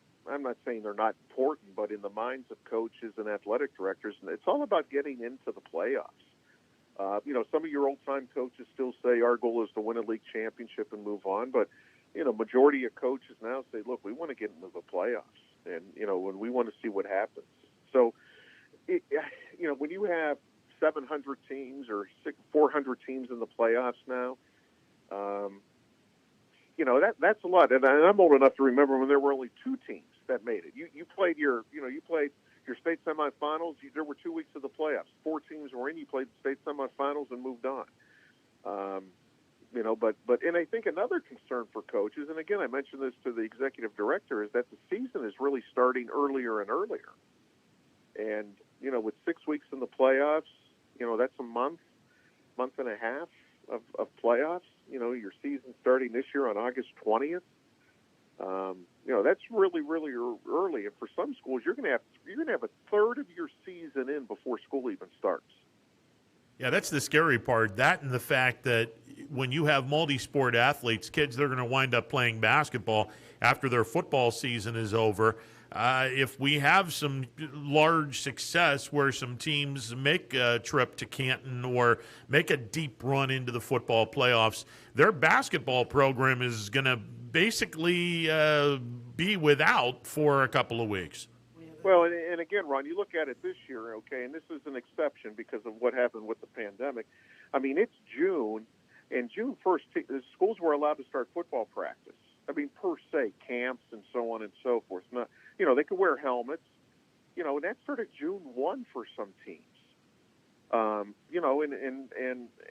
so that's really early. So, you look at kids, again, let's just look at JFK because they were the last team standing. I mean, okay, and I don't know how many of these kids play football, but if Coach Perlogo was starting football, the camps and install and all that stuff, I mean, you're going right from baseball to football, and it works on the other end. You're going right from football to basketball. And the reason, and again, this reason's, because of what happened last year with the pandemic. But again, when your season starts August 20th, I mean, look in the month of August. You're going to have pads on for 3 days and then have a scrimmage the next day or within a couple of days. I mean, that's not safe, in my opinion. Hitting at practice is already limited, and now you're going to have a scrimmage and hit other people. So I think, I would hope that, the Coaches Association and the Ohio High School Athletic Association, when it comes to football, can actually sit down after the season, sometime in December and early January next year and say, okay, these are some of the concerns we have, and let's go from there. And I don't know if anything would change, but I think 16 teams. I mean, look at Division I, Ron. You're putting just about everybody in the postseason in Division I. You're right. And to me, that makes no sense. No, and I can imagine there are going to be some teams in the 15 and 16 and possibly 14 and 13, depending on their opponent, to say, yeah, we're not going to do this. Well, and again, I just learned today, that you if you're going to opt out of the playoffs, you have to do it prior to Week 8. But again, I just think, I think, you got a 16 going against a 1, so you're going to have a team that's, 10 and zip going against a team that could be 2 and 8. And I just don't know if that's good. I mean, I know it's the playoffs, but are those kids going to remember making the playoffs, or are they going to remember getting their clocks cleaned? Because, Ron, I don't think, there's nothing guaranteed in life, but there's no way a 16 beats a 1. I just can't see that happening. So we don't have a UMBC in the state of Ohio. Well, no, but if you even look at when 8 played 1, some of those matchups were lopsided. And keep this in mind, okay? So 1's going to win and 8's going to win, okay? Usually that's the way it works. You had bad matchups with 8 and 1 too. So now there's a chance not only are you going to have some bad matchups in week 1, that could carry over into week 2. So agreed. I think there's some questions that and again, we don't know any of that until after this is all said and done. So, this is June 14th, in 7 months, maybe, December 14th, there will be more discussion about this. But, you're asking, and again, Ron, teams can opt out if they want to. Okay, they can opt out. We've seen that last year when everybody got in. That's a local decision. But can you imagine the pressure on administrators, superintendents, principals, athletic directors, and head coaches to say, you know what, we're going to opt out of the playoffs? Yeah. I mean, the public pressure in the local communities, especially for a coach that, could be on thin ice anyway, and you say, okay, we're going to opt out. I mean, I wouldn't want to make that decision. I mean, kids want to play. I mean, there's no doubt kids want to play, but you also have to be realistic about this. I mean, look, there's some small schools that are very, very good, and there are some small schools that just can't compete with those schools, and they're in the same division. How can you ask those kids to go compete? Hey, bringing up some good points, Dana. It's just something that I think, has to be looked at, and we'll see what happens. Yeah. Dana, always a pleasure, sir. Thanks, Ron. You got it. 21 Sports Director Dana Ballas checking in on the MP Vivo Heating and Air Conditioning hotline. Oh, look, he's bringing up things that I've already thought of. They have till week 8. That's very interesting, week 8, because then you don't exactly know where you're going to land. Mm-hmm. And you also don't, if the one excuse that I would take is, okay, you can definitely opt out of the playoffs would be if your numbers were down or you got hurt or whatever. But let's just say your numbers are good in week 8, you don't opt out, but then someone gets hurt in week 9 or week 10, God forbid, and now you're sitting here like, we really don't have the numbers. Yeah. But we can't opt out because we had to by week 8. Yeah, and I understand. Do you just not show up to the game and say it's a forfeit? I mean, I understand from the perspective of you're not going to be given the opportunity to chicken out if you're playing in an opponent that is really, really good. But I also get your perspective, too, because you could be really healthy and then come week 9 or week 10, you get a rash of injuries that makes your team really behind the 8 ball health-wise. I don't think there are going to be too many teams that, if they can safely play, won't. I don't think there are going to be too many teams that say, oh, man, we're playing the 1 seed, we're going to get killed, even though we can safely do it, we're not going to do it. Yeah. I don't see many coaches making that decision, and I really hope that no ADs make that decision without the coaches and the players being a part of that situation. That would be the worst thing. Like if the AD just unilaterally said you're not playing in that game. Oh yeah, that would just the pitchforks would need to be brought to that school if that were the case, and you would hope that the communication between the head coach and the AD would be there. I kind of like the idea of pushing the envelope and telling the guys or telling the teams that are near the 16 level, you can now give us your decision. Do you want to be in the playoffs or are you looking to opt out? Now, here's the question, and I'm now that I'm just thinking of it, and I wish I would have thought of it prior to when Dana was still on the line. Okay, let's say that 4 teams decide to opt out, and those 4 teams happen to finish in the top 16. Do we then take the next 4 teams and go from there, or are we going to go? Okay, you got 12 teams, so now we got to do a matchup where 5 plays 12, 6 plays 11, 7 plays 10, 8 plays 9.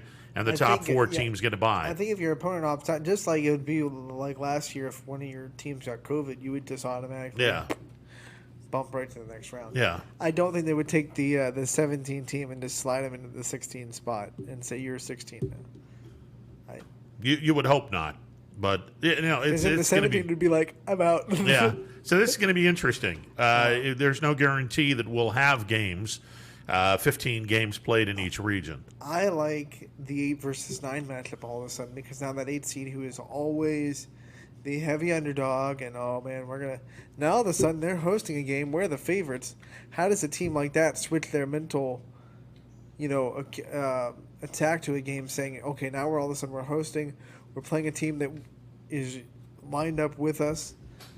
That'll be fun. I think that 8-9 matchup might be the saving grace of the playoffs. Now I got to ask, and obviously it's only been done once in the NCAA March Madness tournament where a 16 has come up and beaten a 1. Is there any possibility of a 16 beating a 1 in high school football? It's so hard to do in football. It's so hard to do in football because it's more physically demanding. Usually the bigger, stronger team is just going to win because they're bigger and stronger. You know what I'm saying? Yeah. It would have to be a mind-melting meltdown from the 1 seed where they're just throwing picks or they're fumbling or they can't hold on to the ball or they completely miss their blocking schemes. It wouldn't be. But here, I asked this a couple weeks ago: is the possibility of it happening the slim, but geez, there's a chance. If it happens once, does it make the 50, 100 times we have to watch a 66-0 blowout worth it? Probably. If one time, that one day, one bad day. Yeah. See, I don't think it's that far out of the realm of possibility. I think it is in divisions 1, 2, 3, and 4. Depends on your region too. Yeah. Because there could be a 16 seed that played a really good season. Thank you. Because your region is really, really, really good. Well, other than, and let me throw this out there, Cardinal Mooney is Division 16, 5. Right? Well, now hang on. Hear me out on this one. Cardinal Mooney plays a better schedule than 99% of the teams in that region. I think they play a better schedule because they play Boardman, they play Fitch, they'll play Harding. They play a really, really good schedule. So let's say Cardinal Mooney goes 2-8, 3-7, but it's good enough to be 16. Well, they've played up all year long. Those 3 wins are going to get them at least to the top 12. You would think. You would think that would be the case. But, I mean, if they're or someone of that caliber that plays up every single year has a really bad year, but then, okay, they're in the Division 5 playoffs, and they didn't even play a Division 5 team. They've been too busy playing D1, D2, D3, and some D4 teams. I could see a 1-16 upset, but it's unlikely because it's damn near impossible in D1 because there's way too much talent in D1, way too much talent in 2, 3 and 4. It's still probably not going to happen. But 5, 6, and 7, I could see only in a really obscure way, but I could see someone pulling that off, a 16-1 upset in D5, D6, or D7, depending on what team is 16 and whether or not they have played a ridiculously tough schedule. I could see it. It's probably as likely as UMBC pulling off the shocking upset a couple of years ago in the NCAA tournament, but I could see something like that happening. I'm not a fan of the 16 teams in each region. I'm not a fan of this at all for a lot of reasons, the biggest of which is it's way too much football for kids that are not grown adults yet. It's way too much football. It just is.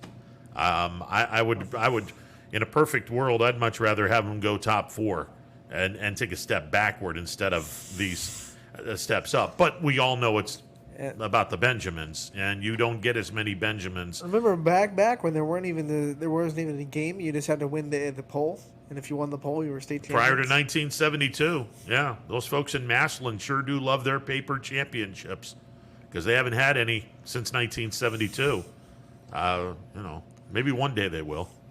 But yeah, I mean, you didn't have state champion. You That's didn't how have it used you to didn't have be. a format. That's how it used to be in college football, though. Sure. I mean, it would be this: you play the bowl games. Yeah, absolutely. And whoever ends the season at the top of the rankings, you're the national. You're the champion. national champion. Yeah. I mean, you have to earn your way to the top of the. But there's not like a game that says 1 versus 2. That's why you get some of those funky shared titles back in the 80s and 90s. Oh yeah, Michigan and BYU shared a national championship. I think it was 84, 94, 84, somewhere around there. Michigan won the AP and BYU won the UPI, and they shared the championship. Georgia Tech shares with Colorado, I believe. Yep. In 1991. So it's not out of the realm of possibility to do that. Now, I got to ask. Well, actually, let's tease this, and then we'll get into it. College football last week, and we're going to get Brian Driscoll on later this week. He is so mad to talk about this. His Twitter was fun to watch. It was hysterical to watch it. The NCAA has decided that they want to go to 12 No. There's just discussions. Like, there was a proposal. Yeah, it's going to pass. We don't know yet. Yeah, there's a lot of people that are in favor of it, and will Even if it happens, it probably won't happen until at least 2023. Yeah, it's going to be a couple of years down the road, but. What do you do with all your bowls? Well, that's what we're going to talk about. How does this happen? What bowl games do we take away? Do you have to take away bowl games? Absolutely, or do you turn that game into a playoff game? I think that because the Rose Bowl is not gone. It's just all of a sudden it's a semifinal game. Yeah, I think what they will do is start taking some bowl games and say, by the way, you're now a semifinal or a quarterfinal if you game. do that, then the sponsors will be double happy because not only are we a bowl game, but we're also a bowl game that has legitimate meaning. Sure. Yeah. No, and it's the only way they could do it. So we'll talk a little bit about that. That's coming up in a bit. The bowl season or the playoffs potentially moving to 12. What does that mean for teams? We'll see. It's a Monday edition of Running Point presented by Greenwood Chevrolet on Mahoning Avenue in Austintown. Back in a bit. Every customer has a story, and at Greenwood Chevrolet, we are committed to making sure it ends with you in the right vehicle. I get to be part of somebody's adventure, whether it's buying a car for the first time, helping them get approved, or finding the perfect car for their budget. I'm proud that people trust me with their finances. They trust me to take care of them, and they trust me with their story. I'm Tracy, and I'm ready to go the extra mile for you, only at Greenwood Chevrolet. Quality, customer service, and integrity. Those are the 4 words that have driven our success since 1957 at Joe Dickey Electric. Joe Dickey Electric is one Mahoning Valley landmark business that stays current with the requirements of our customers. Family owned and managed, we are an electrical contractor and energy solutions provider. Every member of our team adds to his or her skill set through ongoing training. Residential, commercial, industrial, automotive, and more. We keep ahead of the needs of our customers with a fleet of more than 50 vehicles and 24/7 emergency service, so you're never left in the dark. Jimmy Sudman here, Director of Isle, Purple Cat, and Golden String. We are happy to support YSN and 2 of my favorite people, Scotty Mincher and Super Dave O'Malley. We are an agency that provides services for adults with disabilities. We infuse humor, passion, and joy into their lives. If you know of any folks with disabilities that need our assistance, please contact us.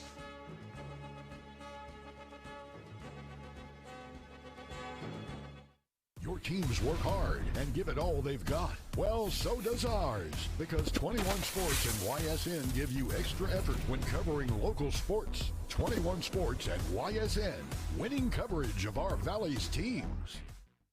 When looking for home design inspiration, don't just be inspired, be Baird inspired. Whether new or remodeling, Baird Brothers has the latest trends like shiplap to refresh your home.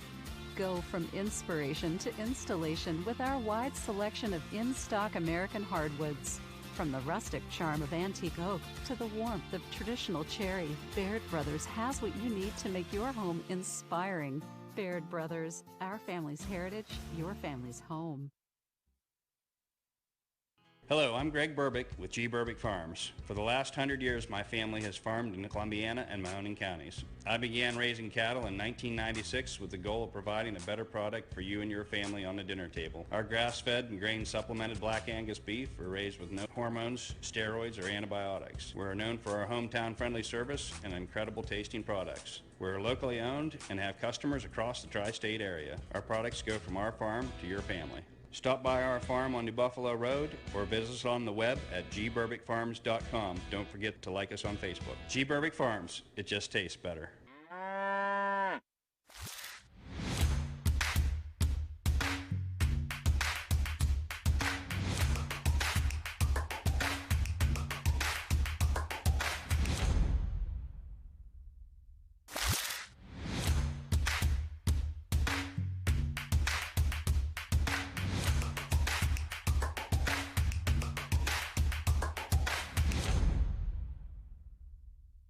This is Tommy Clem, owner of WRS Insurance Solutions. WRS Insurance Solutions is a local independent agency that specializes in life, Medicare, long-term care, and disability products. Call us at 330-953-3722 or visit us at wrsinsuranceSolutions.com to learn more. Good luck to all the student athletes in the Valley.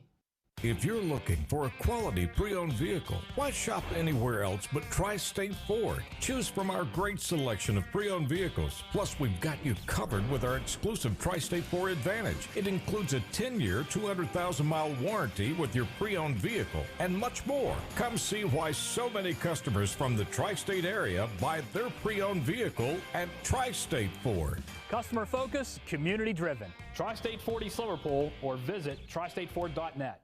Welcome back to a Monday edition of Running Points. Ron Potesta with you alongside Anthony Hardwig. The MP Vivo Heating and Air Conditioning Hotline open for business, 330-886-0813. So late last week, the college football playoff four-person working group submitted a proposal that would expand the current FBS playoff format from 4 to 12. Now, if the 12-team field is in fact approved, which apparently it's going to be, and it would start after the 2023 season, the 12-team field would be made up of the 6 highest-ranked conference champions. Now, I have a timeout immediately because you have the Power 5, the ACC, the Big 10, the Big 12, the Pac-12, and the SEC. Who's the 6th conference? The highest-ranked champion of the rest of the. So if like this year would have been what, Cincinnati, because they won the American and they finished at number 9-ish. Yeah. Okay. All right. So it would just be whoever wins a mid-major conference and is highest ranked. Okay, and then you would have the 6 highest ranked remaining teams in the final college football playoff rankings.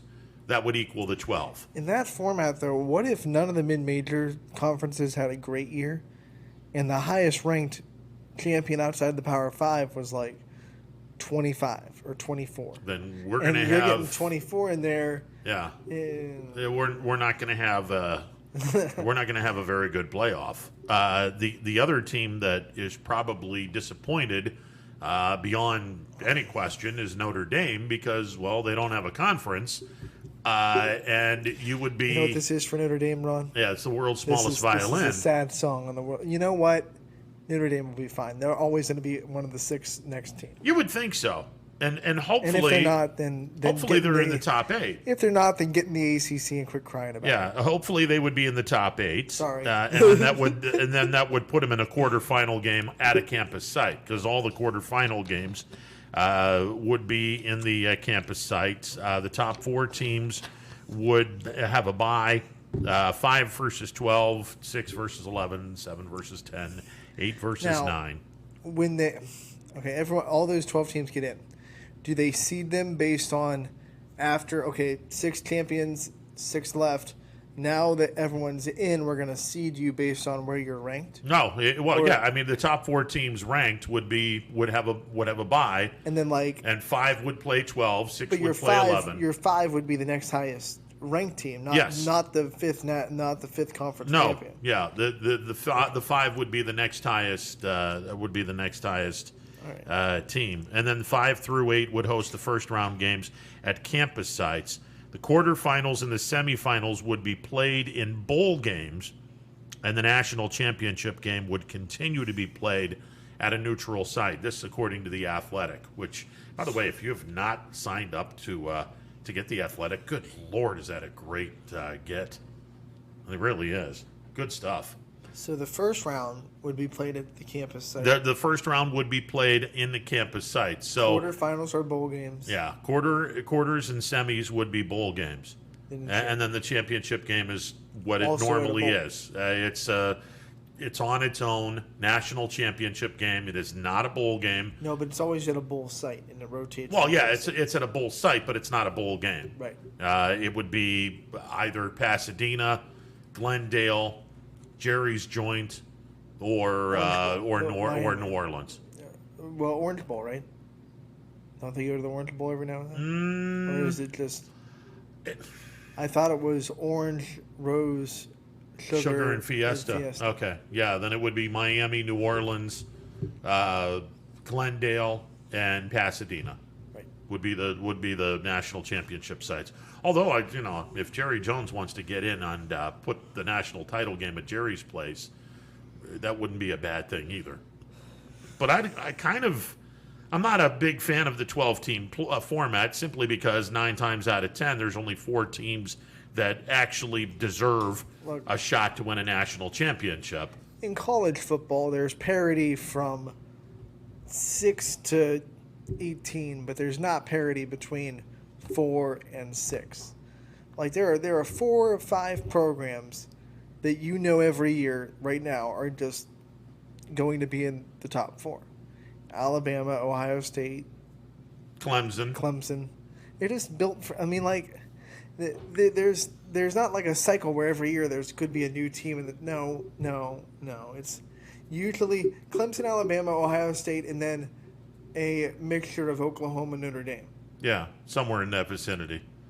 Maybe another SEC team shows up. Florida, Georgia, maybe. Well, a Pac-12 team hasn't shown up in a while. No. Would like to have seen Oregon or one of those teams represent. And who knows? Maybe one of them will actually show up. So at the end of the day, I mean, you're sitting here and you almost feel like the rest of the playoffs are futile because you're not going to see an Alabama or a Clemson not win a championship, Well, I mean, if we're going to go and do the 12-team format, which, again, I completely disagree with, but if you're going to do the 12-team format, the redeeming quality of this is, all right, the top 4 teams, you're getting your bye. Depending on which team is home, you can have a team from the Southeastern Conference do something that they normally don't do after the first or second week of October, and that's play a game above the Mason-Dixon line. Last time an SEC team played a game above the Mason-Dixon line, Auburn got their ass kicked in Morgantown, West Virginia in late October by the West by God Virginia Mountaineers. And that's the last time, and that was in the late 90s or early 21st century. That is the last time an SEC team went north of the Mason-Dixon line after the second week of October. Have no SEC teams been in a bowl game above the Mason-Dixon line? No. None? No, they all stay below the Mason-Dixon line. Okay. Yeah, it's crazy. Now, on the flip side, how many teams from the Big Ten make a trip to the Dixon line after the second week of October? The answer is the same. None. Well, and because they're in conference play. Have a caveat. The conference keeps them where they're at. Yeah. Sort of the SEC has that one game. Usually most teams play their FBS team. Yes. The week before the rival SEC, game. The week before their last game. Yeah, the week before the rival game. Alabama would never want to play someone of substance prior to the Iron Bowl game. And Same with Auburn. Forget Mason-Dixon line. Alabama hasn't played a true road game against a top 25 team out of the SEC in forever. All those games they schedule are all either neutral sites or in Alabama. Yeah. They don't go to people's places. Yeah, so I think from that and they perspective, won't have to because they're never going to be outside the top 4. Well, anyway. I wouldn't say never. I wouldn't say in the never. foreseeable future, they're not going to be outside of the top 4. I think that the redeeming quality of this, which I'm not in favor of, but the redeeming quality of this could be, all right, a 5 plays at 12. Could be a Southern team going up north and having to deal with those elements in December. Or on the flip side, it could be a Southern school hosting one of those Northern schools that have to go into a very warm climate in December to play football when they're not used to that stuff. You know what the thing I like most about this? You'll never have to hear annoying teams like UCF claim they won the national championship. That's true. Because now you will have a chance and you will be able to go on the field. And if you are able to win that, then you can do it. But if you can't, it's because you lost. And yeah. You can't, I mean, now, unfortunately, if they do go to 12, the regular season just has no meaning now. You're basically now, okay, play the games. We pretty much know if you've got 2 losses, you're going to be into the playoffs. Maybe even 3. You're probably going to get into the playoffs. There's no sense of urgency now in the regular season. 6 of those teams are eaten up by your conference champions. So if a team that's a 3-loss team wins the Pac-12, they're going to take one of those spots because they won the Pac-12. Yeah. Right. So your regular season record still matters if you don't manage to win your conference tournament or conference championship. Yeah, but if you're an SEC team, and then let's be honest, the SEC is the cat's meow in college football. Because they're the best conference in college and they are, football. and it's not even close. If you are 9-3, you're going to get one of those final 6 berths. And I think that people are going to be, okay, this is great. We're going to have the top 12 teams until you realize that the final 6 teams, I'm going to say at least half of those final 6 teams are coming from the Southeastern Conference. And then everyone's going to lose their ever-loving mind when that happens because everyone will say, what the hell? A third of the playoffs are now the SEC. What the heck's going on I'm here? going to look at them and say, you wanted this. You wanted this. You wanted this. You know, I have no problem with 4. There's no guarantee, and there was never a guarantee that any of the Power 5 conference champions were going to be a playoff team. It's the 4 best teams in college football. I don't give a crap about what conference you're in. The 4 best teams in college football get to the playoffs. If those 4 teams happen to be 3 in one conference and 1 in another conference, okay. It's the 4 best teams. So when people sit back and say, hey, this is going to be great, 12 teams, but then when you find out a third, if not more, of those teams are going to be coming from the Southeastern Conference, then people are going to start being pissy and moany about it because, well, this isn't fair. One conference has 4 or 5 seats. Yeah, because that one conference is really good. There's going to be the SEC champion, and then there's going to be at least 2 or 3 more SEC teams. Absolutely. Getting in, which are 4 teams total, and that's going to be a 30-year playoff. Absolutely. It wouldn't surprise me if there's 4. Like Alabama will get in, or whoever wins the SEC, whoever's in the SEC championship will be in, and then they'll probably take the second team in both sides. You would think. You would think. I mean, it's at the end of the day. Because but the rest of the conferences can't hold up against the third team in the SEC. Like the third team in the Big Ten is not as good as the third team in the. That's why the conferences are better. Yeah. Because the SEC's 5th is better than the Big Ten's 5th, et cetera, et cetera. Absolutely. So, does this help the Big 12 or the Pac-12 and the Big 12? Who haven't been in a playoff format in about 2 or 3 years. They get to say, we made the playoffs. Your champion gets to be in the playoffs. Who else is getting in? Yeah, that's it. You see you later. You get your conference champion. Congratulations. And it probably gives one mid-major a chance to go prove it. Well, here's the thing. One, maybe 2 if it's a really incredible year for some. The real winner in all of this is now the mid-major, especially if the mid-major loads up their non-conference schedule with good Power 5 teams. Because then you could make the argument, not only did I dominate my mid-major division, I also went pretty strong against these teams, and I finished 10-2. I should get a spot into this playoff. If I'm not the if my mid-major is not the best mid-major or the sixth best conference champion, I have to have a spot here because I loaded my schedule up. I'm thinking the committee might reward those teams. And this is not going to stop the whining and there's still going to be the 13th team that says we should have been in. Of course. We should have been in. Yeah. You know, I mean. Of course. Which is the most annoying part of the college football playoffs is always that 5th and 6th team that wants to gripe and moan that they should have been in the top 4. It's like, well, you weren't. Sorry about it. Yeah. Here's your consolation prize and go away. Go away. The other positive to this is, all right, you're swallowing up bowl games in the quarterfinals and semifinals.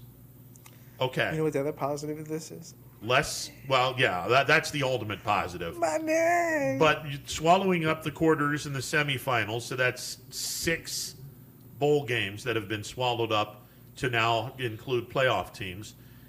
Now we don't have to have as many. Oh, this game was on? Oh, let me not change the channel because I really don't give a crap about these two teams that are playing in the bowl game. That's why ESPN was brilliant with bringing out that Bowl Mania, because then it gets people interested in the bowl games because they have points riding on that game. Yeah, and let's be honest, if there's not any Skittles riding on a game or the potential of winning Skittles, nobody's going to give a right, and that's crap why about ESPN's move of making that Bowl Mania app was genius, because now I got 12 confidence points riding on this game. Yeah, you better go, Tulsa. Yeah, exactly. Let's go. Yeah, so I kind of sort of understand why they're doing this, and let's address the elephant in the room. Brian Driscoll, late last year, said something that you and I were shaking our heads wondering, wow, how soon is this going to come about? Where Brian said, hey, there's a pretty good chance the Power 5 is going to tell the NCAA, see you later, you guys are on your own. I think this is the NCAA telling the Power 5, baby, come back. Exactly. So we're wanting to appease you people, and this is what we're going to do. So yeah, we all know how appeasement went if you took a history class. Yeah. Appeasement doesn't work. No, it doesn't. Sorry. And again, I'll go back to what's going to happen the first year.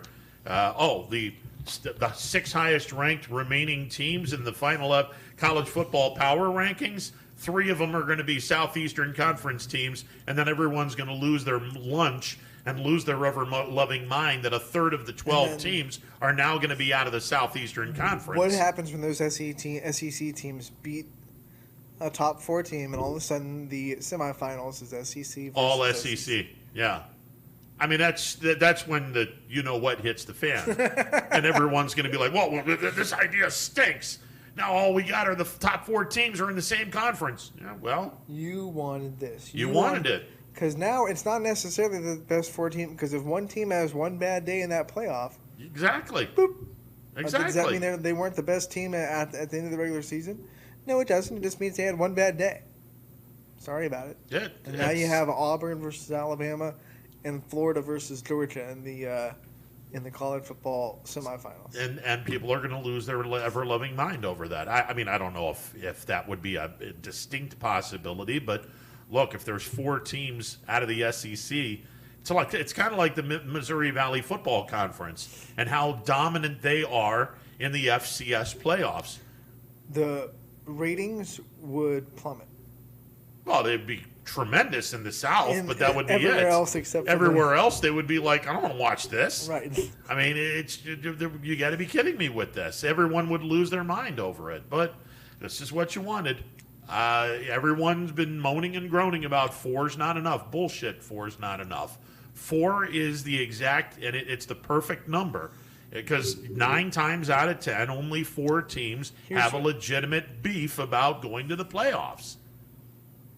I think there's if you had 6, that would be my money number, because 6 means that a team like a Cincinnati or a team like a mid-major, or maybe there's one team. There's always 6 teams that you could say they have a shot, or they at least have deserved the right to go prove it. UCF a couple years ago. Then that fixes that problem, because that team could go on the field and prove that they earned their way into the playoffs or whatever it may be. So instead of the 1 and 2 get a bye, and then you yeah. just have a semifinal. And then, yeah. then So instead of the 2, oh, by the way, thanks for coming bowl games, right? We'll play those as a first-round playoff game, and then you get the semifinals, and then the national championship. After 6, then it's like those teams really can't match up with 1 through 4. Yeah. In reality. Yeah.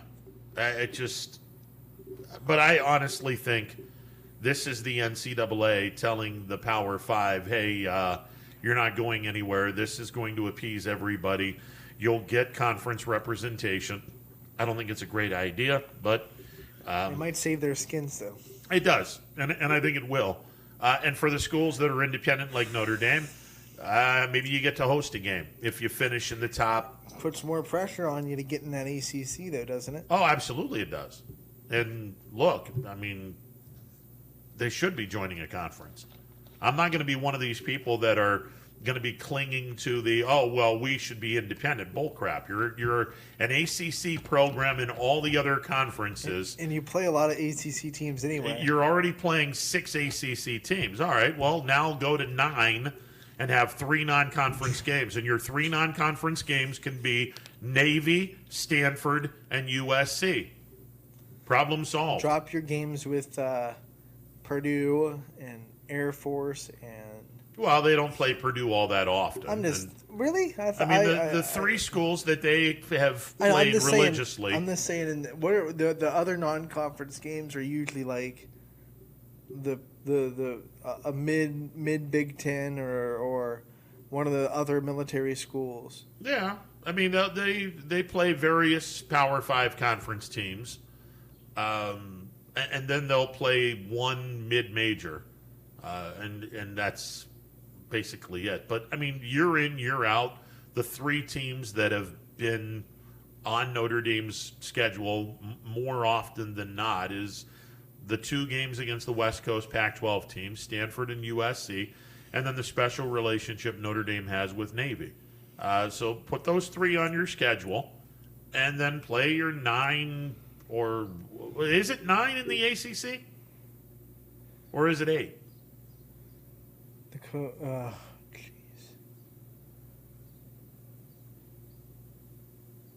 I think it's 9. Yeah, so then you have your 3 non-conference games, you have your 9 conference games, and you go from there. Now look, you can end the season against USC every single year, because every year the ACC plays their the last game as their non-conference rival. So Notre Dame can play USC 1 year in LA, 1 year in South Bend. I think that, and I'm in the minority on this with Notre Dame people. I know I am. There's a lot of folks at Notre Dame, and I'm sure Brian's one of them, that sit back and love the football independence. Okay, that's all well and good. Look, I'm a realist. The last time Notre Dame won a national championship was 30-some-odd years ago. I think it's going to be 33 years this fall. 88 was the last year they won the national championship.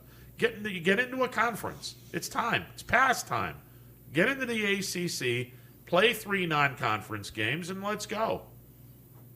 I got no problems with Notre Dame doing that. But if they don't, and now if you want to have a home game in the playoffs, you better finish 5th, 6th, 7th, or 8th if this 12-team format takes place. Or finish in the top 4. Or finish in the top 4, which, spoiler alert, you're not going to, because the 4 conference champions are going to get the byes. No, it doesn't mean that. The top 4 teams get a bye. So even if Notre Dame's the top 4, then the 4th conference champion would be the 5 seed. Like, if it was this year, Notre Dame, I know they played an ACC schedule this year, but Notre Dame got in the top 4. Yeah. So it would have been Alabama, Clemson, Ohio State, Notre Dame, and then the 4th conference champion would be the 5 seed. I don't think they'd bump Notre Dame just to put a conference champion in the playoffs. Well, from what I understand, it's the top 4 conference champions would get the buys, and That then doesn't everything. make any sense, because what if your 4th conference champion is ranked 9th in the country? I don't think that's true. Well, I think it's just 6 conference champions, 6 at large, and then after you do that, top 4 teams in that pool get a bye, and then you go 5 to That 12. would be the logical way of doing it. I mean, that would be the logical way of doing it. I mean, again, I disagree with it completely. I think it should be 4 teams and the end of that. Or 6 teams. I kind of like your idea, too. We can all agree that it's better than the BCS. Yeah. Now, the other thing, and Brian brought that up last year, was forget about the conference championships and have the committee say, okay, this is the best team in the Big Ten. You're going to the you're going to the Rose Bowl. This is the Big Ten. This is the best team in the Pac-12. You're going to the Rose Bowl. The Orange Bowl has what, the ACC and usually. Well, I don't know. When Georgia Tech went to the Orange Bowl, they played the SEC's runner-up. So yeah. Well, I mean, just have something like that. Play the bowl games and then have the top 4 or the top 6 teams and go from there.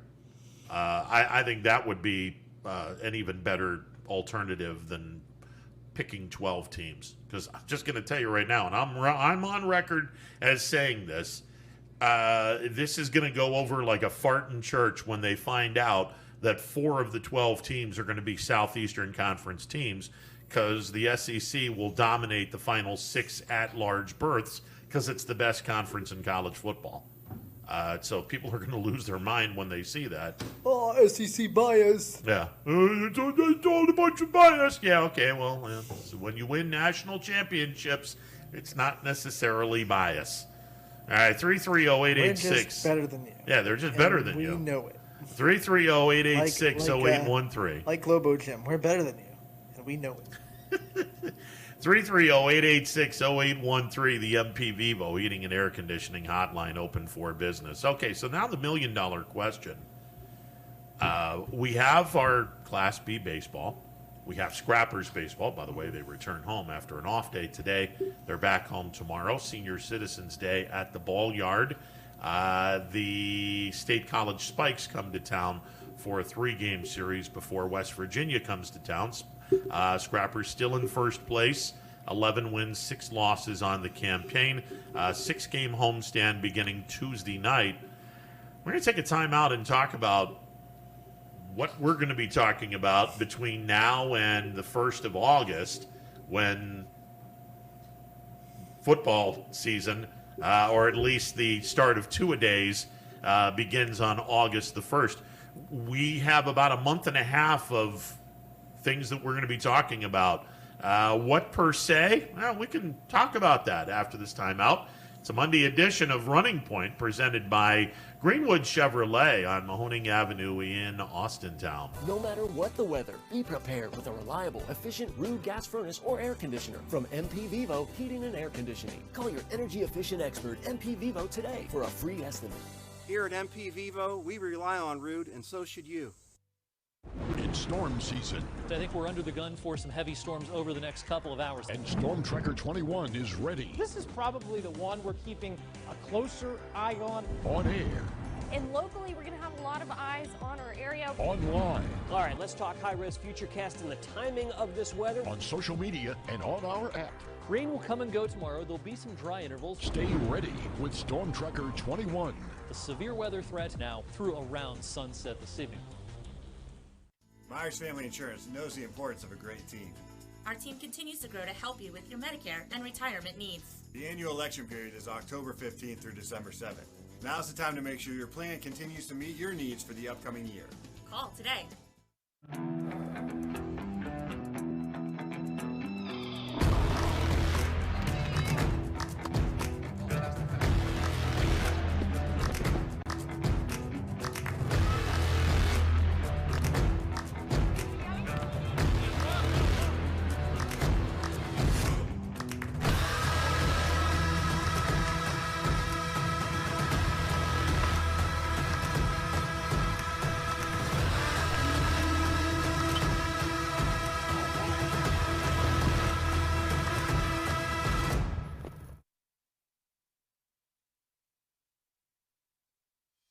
60 years ago, Baird Brothers Fine Hardwoods began with 3 siblings, a hand-set sawmill, and a few local orders.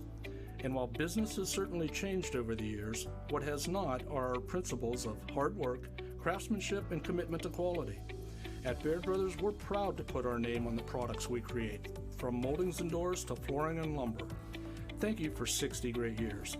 We look forward to 60 more. Baird Brothers, for the place you love. At Greenwood Chevrolet, we go the extra mile for you. By finding you the right vehicle at the right price. By giving you confidence in your vehicle with the Greenwood Advantage warranty. By guaranteeing you financing, regardless of your situation or credit history. And by being with you for every mile of your journey. At Greenwood Chevrolet, we do whatever it takes to go the extra mile. So, how can we go the extra mile for you? Welcome back to this Monday edition of Running Point, presented by the good folks at Greenwood Chevrolet on Mahoning Avenue in Austintown. If you're in the market for a brand new or slightly used automobile, you owe it to yourself, you owe it to your wallet to check out the good folks at Greenwood Chevrolet on Mahoning Avenue in Austintown. They got a great sales department, a great finance department led by Leetonia grad Tracy Bryden, and a great service department. And let's be honest, I don't think anybody wants to pay an arm, a leg, and your firstborn for the next 4 to 7 years when it comes to car payments. Hence the reason why, before you put pen to paper, you need to go see the good folks at Greenwood Chevrolet on Mahoning Avenue in Austintown. Okay, so here we are, June the 14th. I mean, I'd pay my legs, but I don't know what they'd be worth.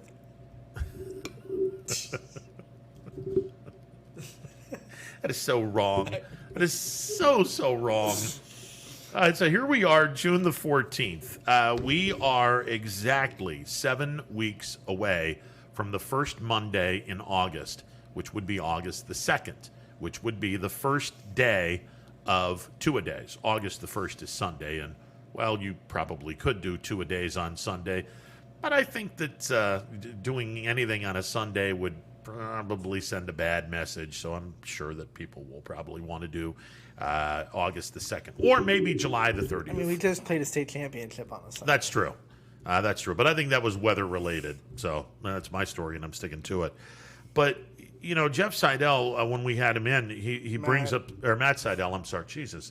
I got the Weather Channel guy mixed up with the head coach at Sebring.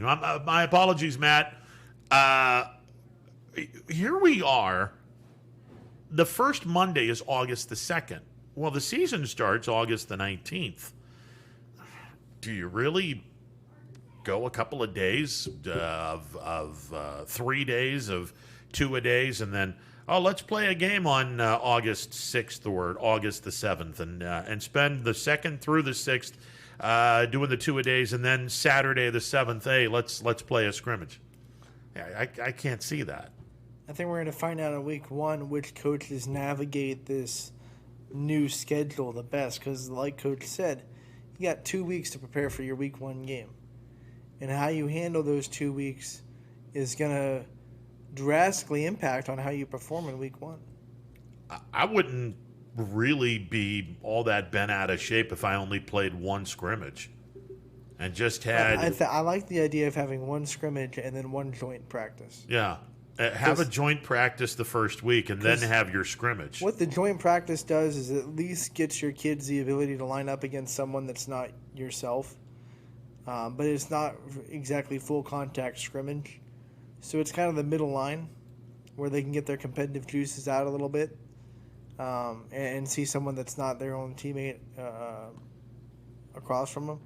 But then the other side, you're not doing the wear and tear that a full scrimmage would do. Yeah, exactly. And I think that's, if you do one scrimmage, okay, that should be pretty much, you're ready to go on August 19th, Thursday the 19th, for whoever plays that. Your checklist on that one scrimmage is going to be a lot longer than normal, because normally you have 2 scrimmages where you can really evaluate your roster and everything. But now you got to get a lot decided and a lot figured out by that first scrimmage, because that's scrimmage and then boom, you're at your week 1 game.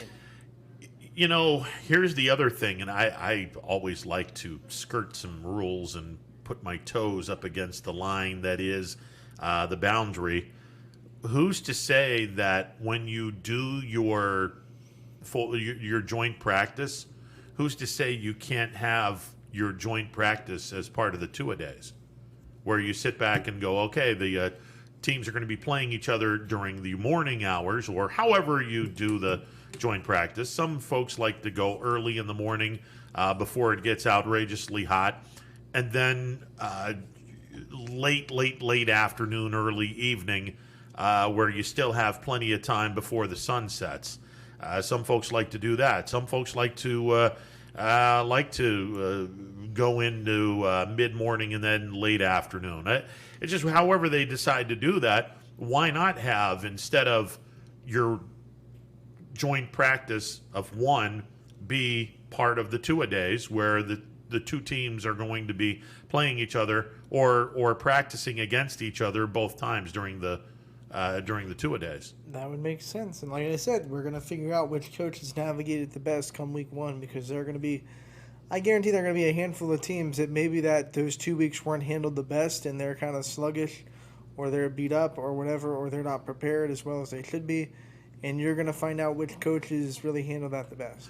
Okay, so here we are, June the 14th. We don't have a high school football game until August the 19th. There'll be a handful of games, which is like on Thursday the 19th. 2 months and 5 days. Yes, 2 months and 5 days. So for the next this week, 2, 3, 4, 5, 6, 7, 8, 9. For the next 9 weeks and change, when we convene here for you Monday, Tuesday, and Thursday, for me 5 days a week. What the hell do we talk about for these 9 weeks? We got a lot of Class B. Yeah. We'll have Little League coverage. Absolutely. And we have scrappers. We'll have scrappers. Maybe we'll get some scrapper players to call in or something like that. Absolutely. We'll definitely get some of these Class B coaches on the phone too, and we're going to have fun, and who knows what else. We always find some content gems in summer, and we're starting off Wednesday bringing Running Point live from Mill Creek Park. Oh, that's going to be a blast. I mean, so summer is the point of the day where we can kind of get creative, and that's where it gets fun for our audience. See, we finally get Brian in his element. Right. Where he's always busy. He can give you the club. Yeah. Now he can give me, well, now I'm kind of worried about going over there, because I really never thought of it that way. Hopefully Brian is not mad at me for anything. By the way, he probably should be mad, but given the lack of points that we had this week in the. Oh, we didn't even review. How'd you do? Oh, I was terrible. The guy didn't even make the cut. I mean, it was. You were. Yeah, I was. Your shot in the dark. Oh, my shot in the dark went dark real quick. Yeah, he got knocked out real quick. What was it, Logan Glover? Yeah, Logan Glover was. Danny Glover. He played golf like Danny Glover. So there was no lethal weapon in my game this week. That's for sure. Holy smokes, he got bounced 2 days in. I was like, oh, let's pick the guy that knows the course. Yeah, that will not happen ever again. It didn't go well. No, it did not go well. Even the prediction of 19 under for the winning score, not even close. How did do you know how Brian's guy did? Who was Brian's? He picked Matthew Fitzpatrick. All right, let me take a look here. We're going to do some research. Matthew Fitzpatrick. By the way, this tournament ended on such a horrible note. The golfer that was on the 18th hole, all he needed to do was par to set up a playoff, and he missed a 10-foot par putt, which would have put him into a playoff. Fitzpatrick finished 8 under. He was a top 10 finisher. That's not bad. That's not too shabby. I picked Tyrell Hatton. Hatton finished 10 under. He finished in a tie for second. I win the day. Yeah, and my guy didn't even make the cut. So, so that was god awful. It was not good. Not good at all. So the guy choked on the. Yeah, the 10-foot putt, and it was to the right, and as soon as he hit it, because I love the view. Some of the holes you'll get where I swear the camera is on the ground. Or damn near close to the ground, where you can see once the ball is hit, you can see if this guy has a shot. As soon as he hit the ball, no shot, because it was going to the right. He had no chance at getting this putt in. So, yeah, it was unfortunate. U.S. Open this week at Torrey Pines near San Diego, California. Kokrak will be in it, and that's something we're definitely going to talk about on Wednesday when we go to Mill Creek. And Mill Creek's going to be hopping with the kids taking part in the junior golf tournament at Mill Creek, which we've talked about all the number of events that go on in the summertime, whether it's at Scene Park with the NABF, and now that we're on the other side of COVID, the NABF will be very much alive and well, where people will be coming into the Mahoning Valley, spending money in our area.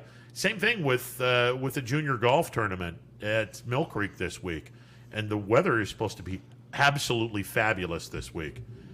So there's going to be a lot of people spending money in our neck of the woods, which is just going to be fantastic for our economy. Yep, I mean, you look at there's no chance as of now, no chance of rain until Saturday, where there's like a 30% chance of thunderstorm. Yeah, and the humidity's down, which is a beautiful thing. 73 the high for tomorrow. Yep. 72 the high for Wednesday. Yeah, it's going to be perfect. 77 on Thursday, 81 on Friday. So yeah, we got some good skies coming. Yeah, and obviously when you have good weather like that, Mill Creek is normally jam-packed, and I would imagine Wednesday the parking is going to be very difficult. Are we setting up on the 18th green? 4! Oh, God. I think we're going to be setting up near the pavilion, hopefully, or near the pro shop, because that's where Brian hangs out. Ron's like, set us up in the restaurant. Well, the restaurant's right next door, so I ain't stupid, and I know I know if we set up in that area, that'll be a nice area to set up in. Just saying, but Brian will set us up anywhere he thinks is the really, really good area. I think the 18th on both the north and the south are very close to the long stretch of the building that has the pro shop and the restaurant and a couple of other things. I think the 18th hole on the north and south course is very close to that building. We'll get you a Target shirt. No. What? Why do you want to go that direction? I mean, that's kind of a horrible thing to say there.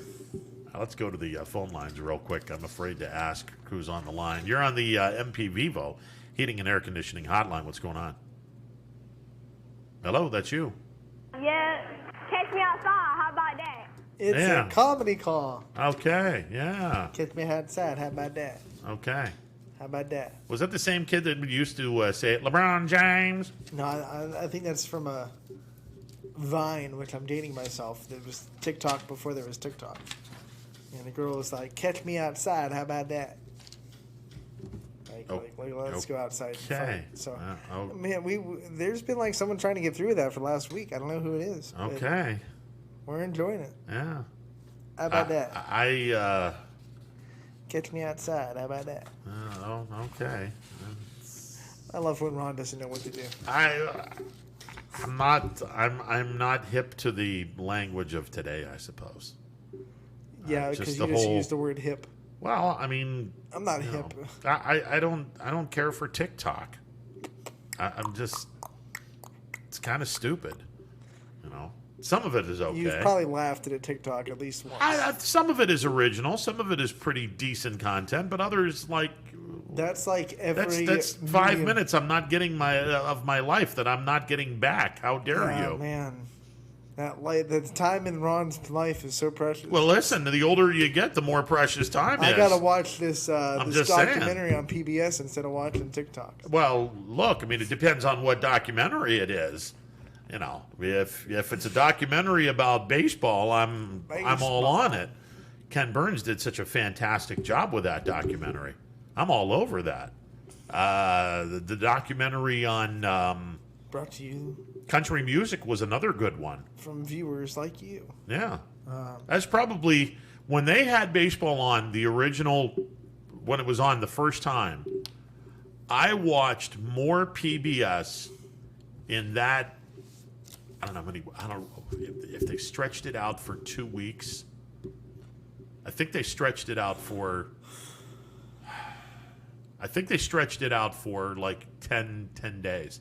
I watched more PBS at any point in time than when maybe I was 6 or 7 years old watching Sesame Street, Zoom, and Mr. Rogers' Neighborhood. That was it. So that was, oh God, that was just so much fun to watch that live. That was so cool. All right, continue. Class B scores over the weekend. Might as well break them down. 18U. Let's see. Let's start with Ballistic beating Whiting 9-6. Avalanche beat Dura Edge 8-2. Nightline beat Eagleware 5-4. Athletics beat Whiting 3-0. The Astro Falcons continue to dominate Class B in the 18U division. They're still undefeated. 9-1 over Eagleware. They win. And Prospects having a great day. They beat Ballistic 14-0 in the 18U. 2 games in the 16U to report. Ballistic beat Eagleware 12-0. And the Astro Falcons beat Whiting 17-7. Yeah, 14U is about finished. A lot of good 14U games yesterday. Prospects beat Ballistic 8-6. Whiting beat the Athletics 12-4. Eagleware beat VSN 10-0. A very good game between Ballistics and Whiting as Ballistic come away with a 6-5 win. Creekside beat the Athletics 9-4, and the Astro Falcons beat Avalanche 9-2. So Saturday, I umpired 2 games at Field 1 over at Bobsine Park, 2 14U games. So I was on the bases the first game, and I had not had a partner for the second game. It was up in the air, and I'm hoping that I have a partner for the second game. If not, this is going to get interesting. And as it turns out, it got interesting. So I had to do it by myself. So I thought to myself, all right, how do we want to do this? And here's how we came about of it. And I think you normally don't want to have one umpire. It doesn't make any sense to have one umpire for any baseball game. But how I did it was, okay, because I would have a really tough time getting from home to second to have a decent view for a stolen base per se, or home to first base to get a decent view of any ball that's going to be hit in the infield, bang, bang, play at first base. I'm going to go behind the pitcher's mound, going to call the balls and strikes from there, and now you have every single base covered. I'm in a centralized location. If there's a runner at third base and I'm behind home plate, or I'm behind the pitcher's mound, and the pitcher throws one back to the screen, I can use my speed to go toward home plate and have a reasonably good look. The only thing that was missing was balls that were hit down the line. If they're close, you got a cockeyed look at the line. So the argument that I had, and I asked some advice, and the argument that was given was not so many kids are going to hit a ball down the line. So this is probably the best thing to do. And as it turns out, it was a really cool experience. Now, unfortunately, the game got out of hand because one of the teams just couldn't find the strike zone, and it's just one of those bad things that happens when you wind up giving up a lot of runs in an inning because you're nowhere near the strike zone, and you want to help them out, but you really can't expand it to that point because they were missing by that much. But when they were throwing strikes, when both teams were, it was under the circumstances, it was a good game. And I would hope that, first of all, I would hope it would never happen again. You want to have at least 2 umpires in every single game. But if it comes to pass where you only have 1 umpire, this is the perfect remedy.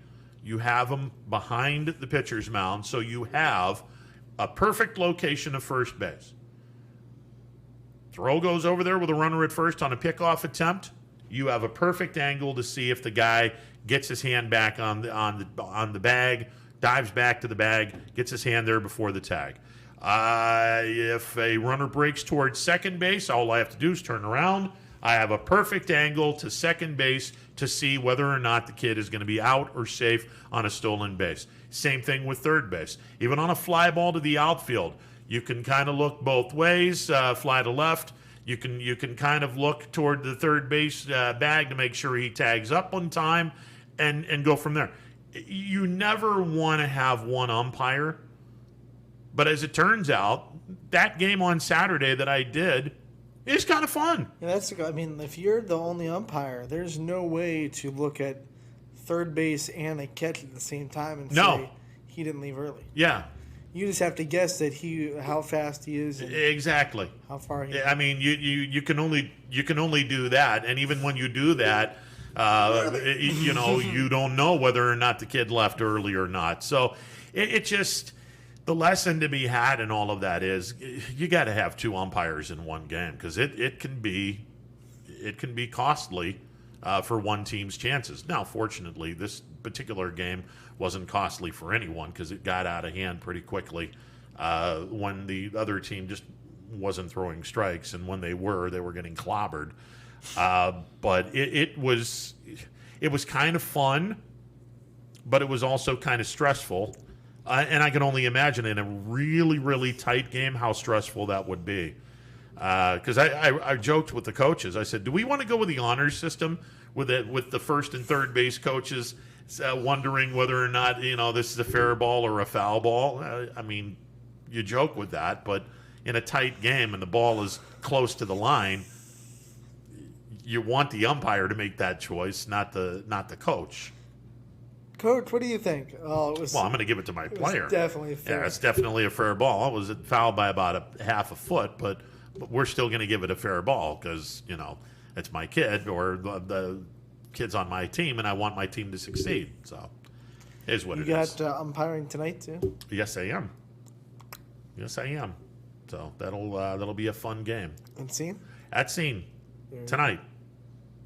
Won't say what field. But it is an 18U game, so this will be fun. Ooh. My second one, second or third one this year. I think it's my second one. So we'll go from there. Well, let's look at the schedule and see who's announcing your game. Yeah, you let me know which game is at 8:15. And we'll see what I think. It just gave it away anyway. So there you go. Scene 2. Yeah, Scene 2. Scene 2. Yeah. I think Betos is calling your game. Really? Oh, he's my favorite guy. He'll treat me right.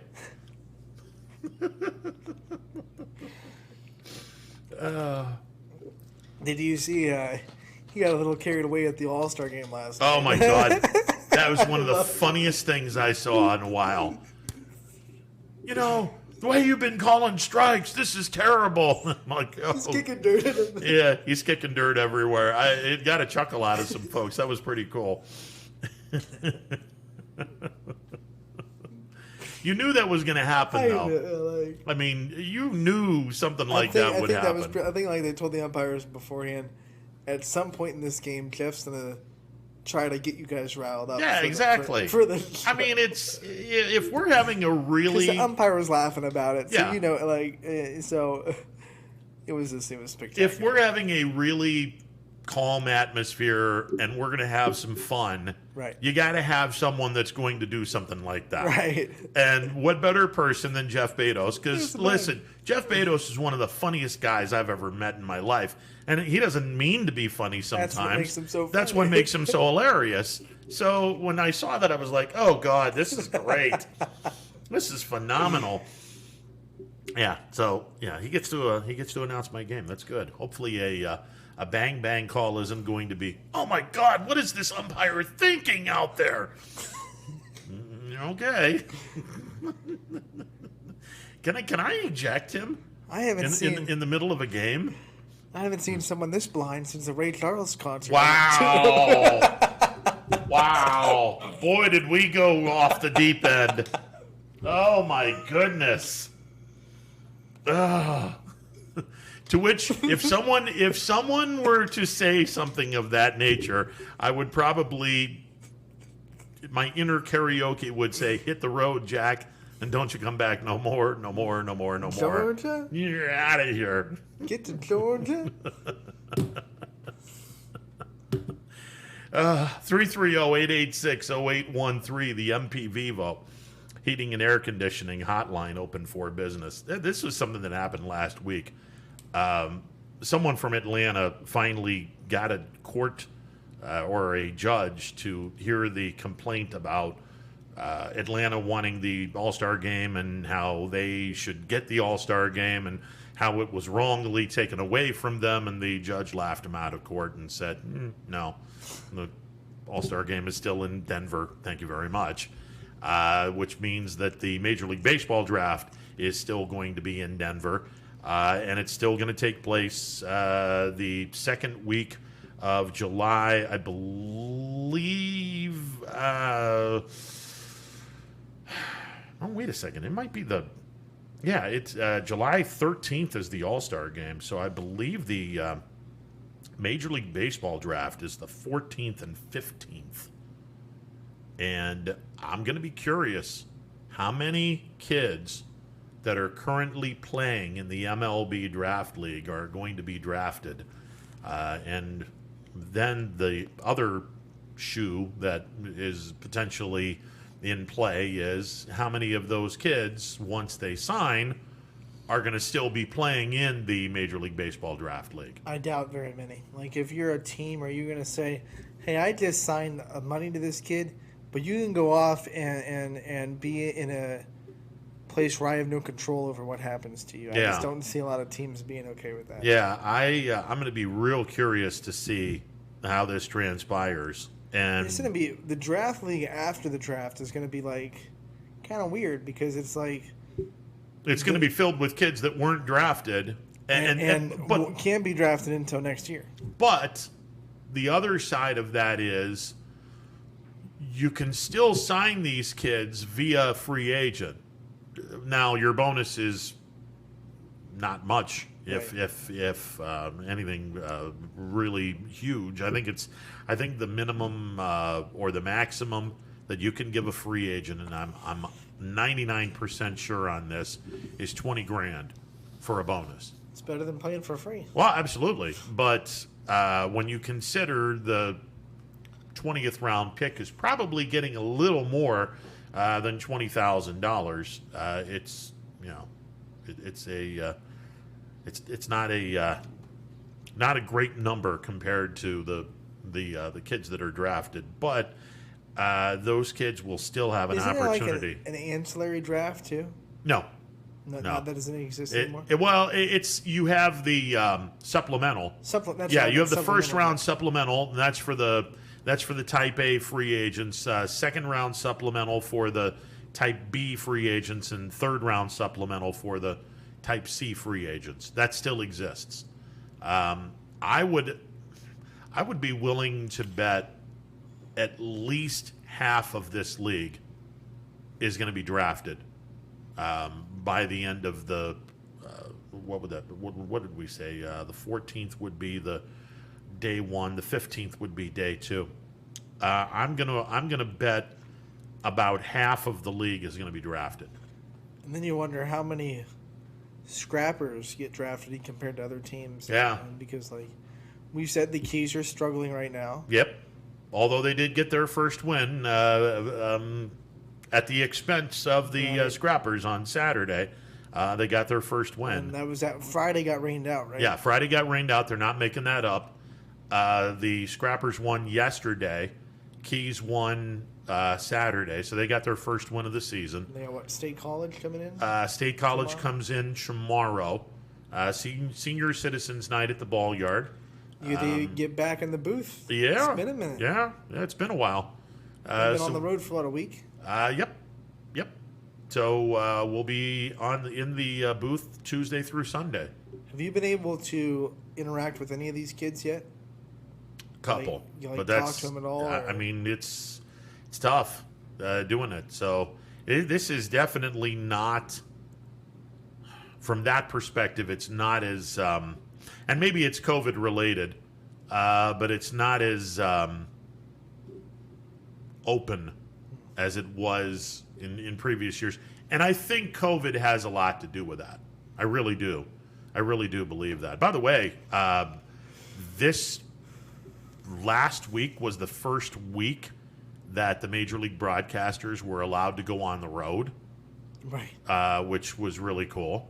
And the first week in which they were actually allowed to be on the field, taking, just BSing with players and getting that stuff, which is so damn important to any broadcast, because that's part of the filler that you want to use. The conversations going on in the batting cage or around the batting cage when the team is taking BP, that's huge. That's an important part.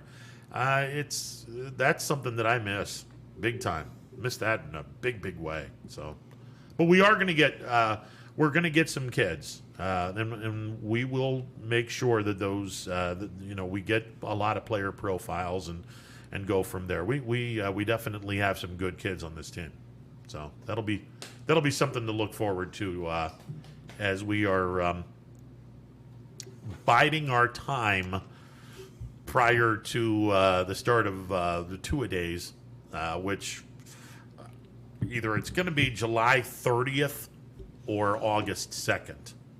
I would hope the state would say, hey, July 30th, let's open this up. Give these guys at least 2 extra days, given the fact that you open up on August 2nd and teams are going to be playing, well, if you're playing that Thursday, that's 17 days before the start of the season. Friday, it's 18 days. I would hope the state would say, hey, let's open up on July 30th and give these guys two extra days of practice. 2-a-days, yeah. Yeah, 2-a-days. Yeah, go from there. But we'll see. We'll see what happens. But yeah, between now and the 1st of August, lots of B League. And, now that we're on the other end of COVID, thank God, the NABF World Series comes in, and that's going to be fun to broadcast.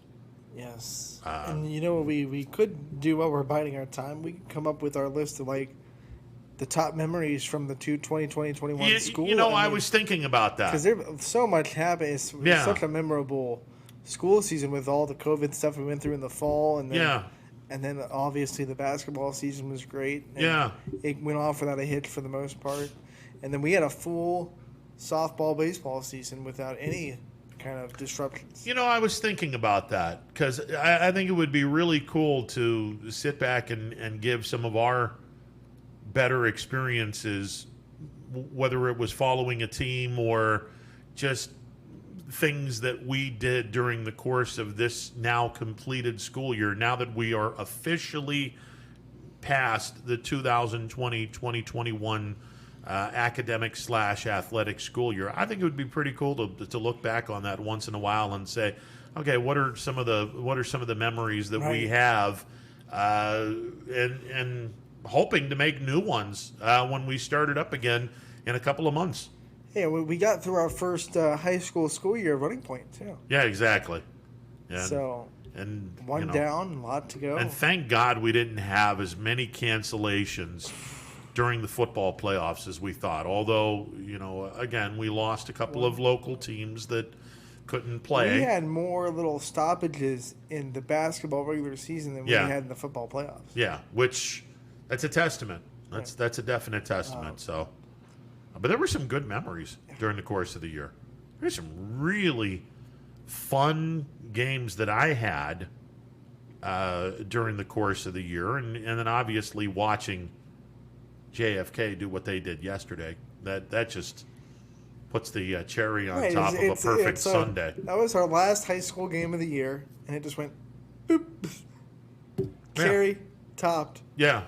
Walk away. I mean, it was a It was a great finish. Great finish to the school year. Certainly wish the graduating class of 2021 all the best in anything that they are planning to do, both academically, athletically, and anything in between. Just have fun. I feel like this year flew by. Like, I feel like it was just yesterday. We were sitting here wondering when was it going to start? Tap dancing. What were we going to do? Like, we were waiting so much for that one press conference from DeWine that said green light on football, and we weren't even.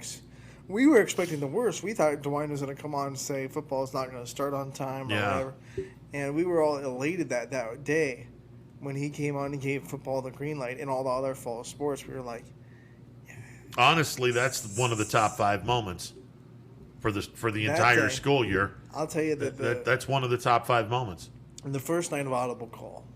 Oh my God! Was fantastic. Yeah. It was chaotic. It was hectic, but it was the rain delays. It was fixing a couple of the glitches that we had, and then by week 2, everything. I mean, it took a week for us to. Yeah. It's insane. To give everyone an idea of how chaotic this program really is, do you remember the end of Trading Places on the New York Stock Exchange where you'd have the runners yelling and screaming at everyone, and then when Dan Aykroyd's character jacks up the price or jacks down the price of orange juice, and everyone starts screaming at him. That in and of itself is Friday nights. That's what Audible Call is. You'll hear people say, Lisbon! Okay, we're selling Lisbon at 15. United! Okay, selling United at 25. Boardman! I'm surprised Sam Kinnison's ghost didn't come in here and at one point in time go, Salem! That's exactly like to a T. That's exactly like. I mean. And then sometimes, someone would be like, oh my gosh. Yeah, oh my gosh. Yeah, that's the other thing. What? Yeah, that's the other thing that would be so cool. Oh no, you're supposed to say the school, but instead some of these guys, we will not name names. It happened.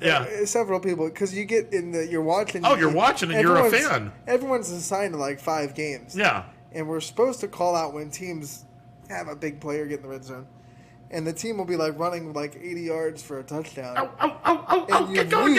And you're like, go. What? Give me a name. And then Latonia just scored. But we missed it. Now, I'm telling you, it's Audible Call.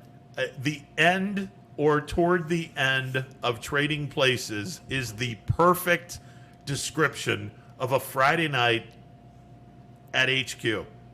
Audible Call and the end of Trading Places is probably the only way I could describe Audible Call. And that was when Crestview got eliminated.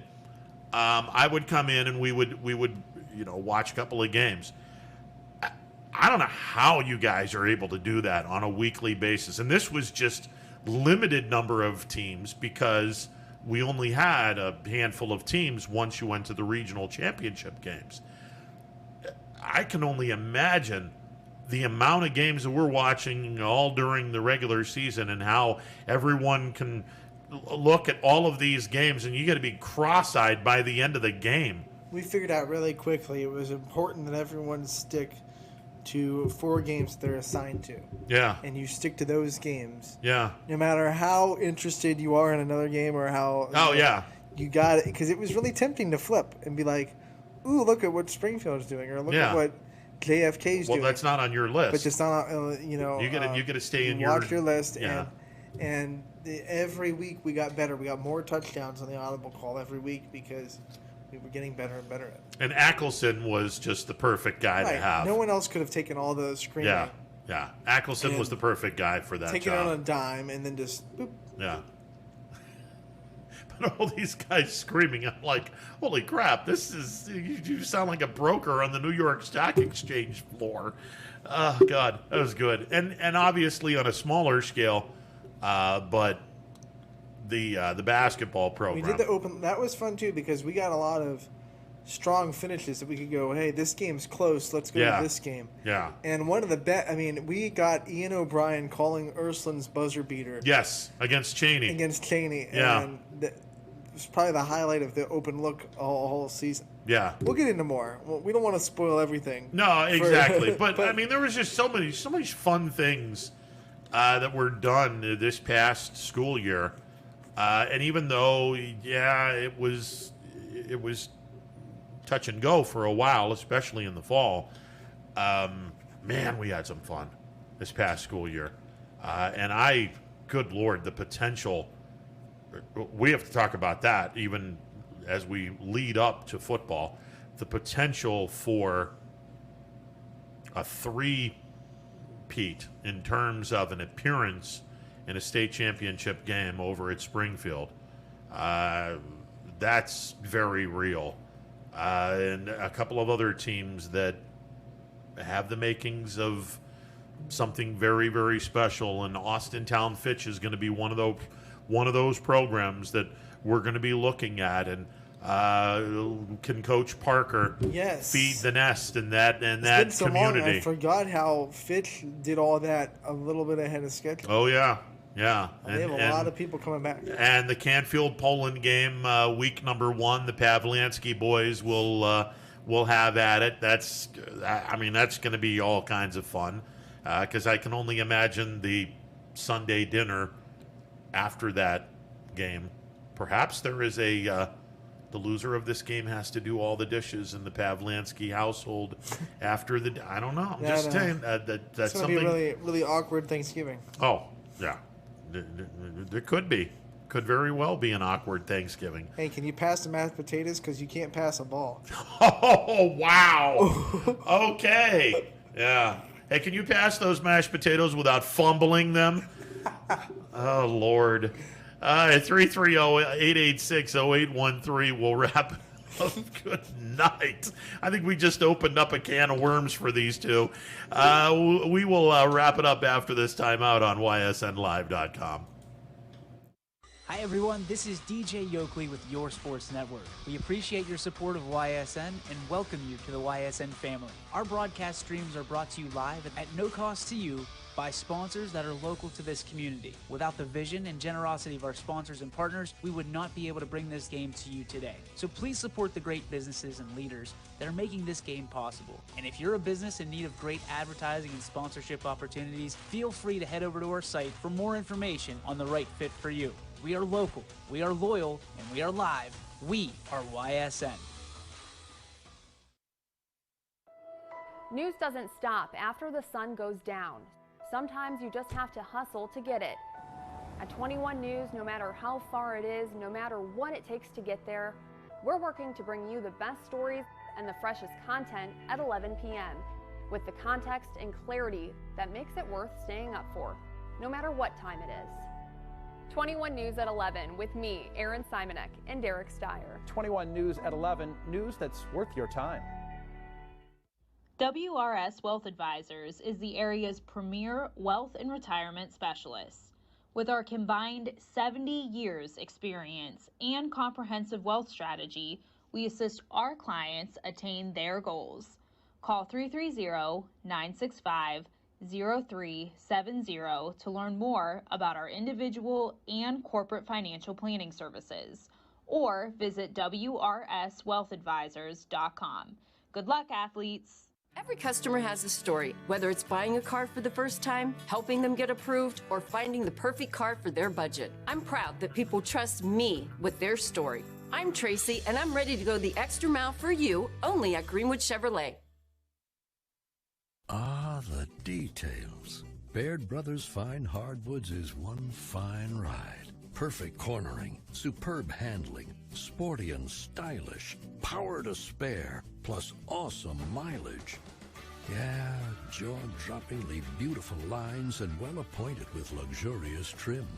Put more oomph in your life and start beholding the molding. Find your home's fine hardwood at BairdBrothers.com. Planning a project around your home or rental property? Trust the electrical service to the local experts with 62 years of serving the Mahoning Valley. Joe Dickey Electric is your local go-to source for responsive, reliable residential electrical work. From everyday maintenance and repairs to new installations, electrical upgrades, and safety inspections, no job is too big or too small. Call Joe Dickey Electric today, 800-549-3976, or visit DickeyElectric.com. That's DickeyElectric.com. For heating, cooling, and indoor air quality, the Mahoning Valley trusts MP Vivo Heating and Air Conditioning, offering worry-free repair, service, and installation. Call MP Vivo today for a free estimate. MP Vivo Heating and Air Conditioning. We're your energy-efficient experts.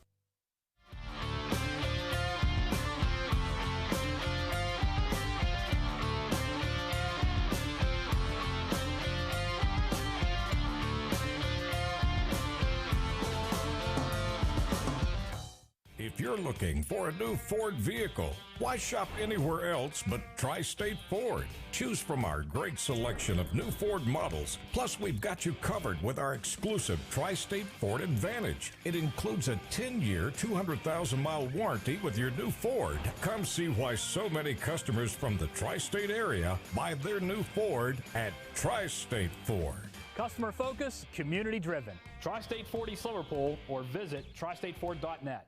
Welcome back to a Monday edition of Running Points. Before we get out of here, Anthony, you have the games on tap for today, B-League Baseball from Scene? Yes, we have games from Scene. Like I said, Betos is going to be calling your game at 8:15. Beautiful. 2. And we also have games on Scene 1 and 3 as well as Scene 2. The first game will start at 5:30. That will be 18U. All 18U tonight. 5 games. Scene 3 at 5:30. Scene 1 games start at 6. And Scene 2 games, this one game at Scene 2. 8:15. Apparently there's not a game before you guys. Outstanding. So from 5:30 to 8:30 on Scene 1, 3, and 2, we'll have you covered. There you go. Should be a lot of fun. All right, that'll do it for the Monday edition of Running Point. Have a great rest of the day. DJ and the fellas. Yep, Power Hours. Yeah, Power Hours coming up next. My friend, I will see you at Mill Creek Park. Indeed. We have a Wednesday edition from Mill Creek where we will be given the club, apparently. Oh, you are. I'm not. Well, I don't know. Brian might want to give you the club. I'm Brian's attorney. Well, he might want to give you the club anyway. I'm just saying. DJ and the boys coming up next with Power Hour. Have a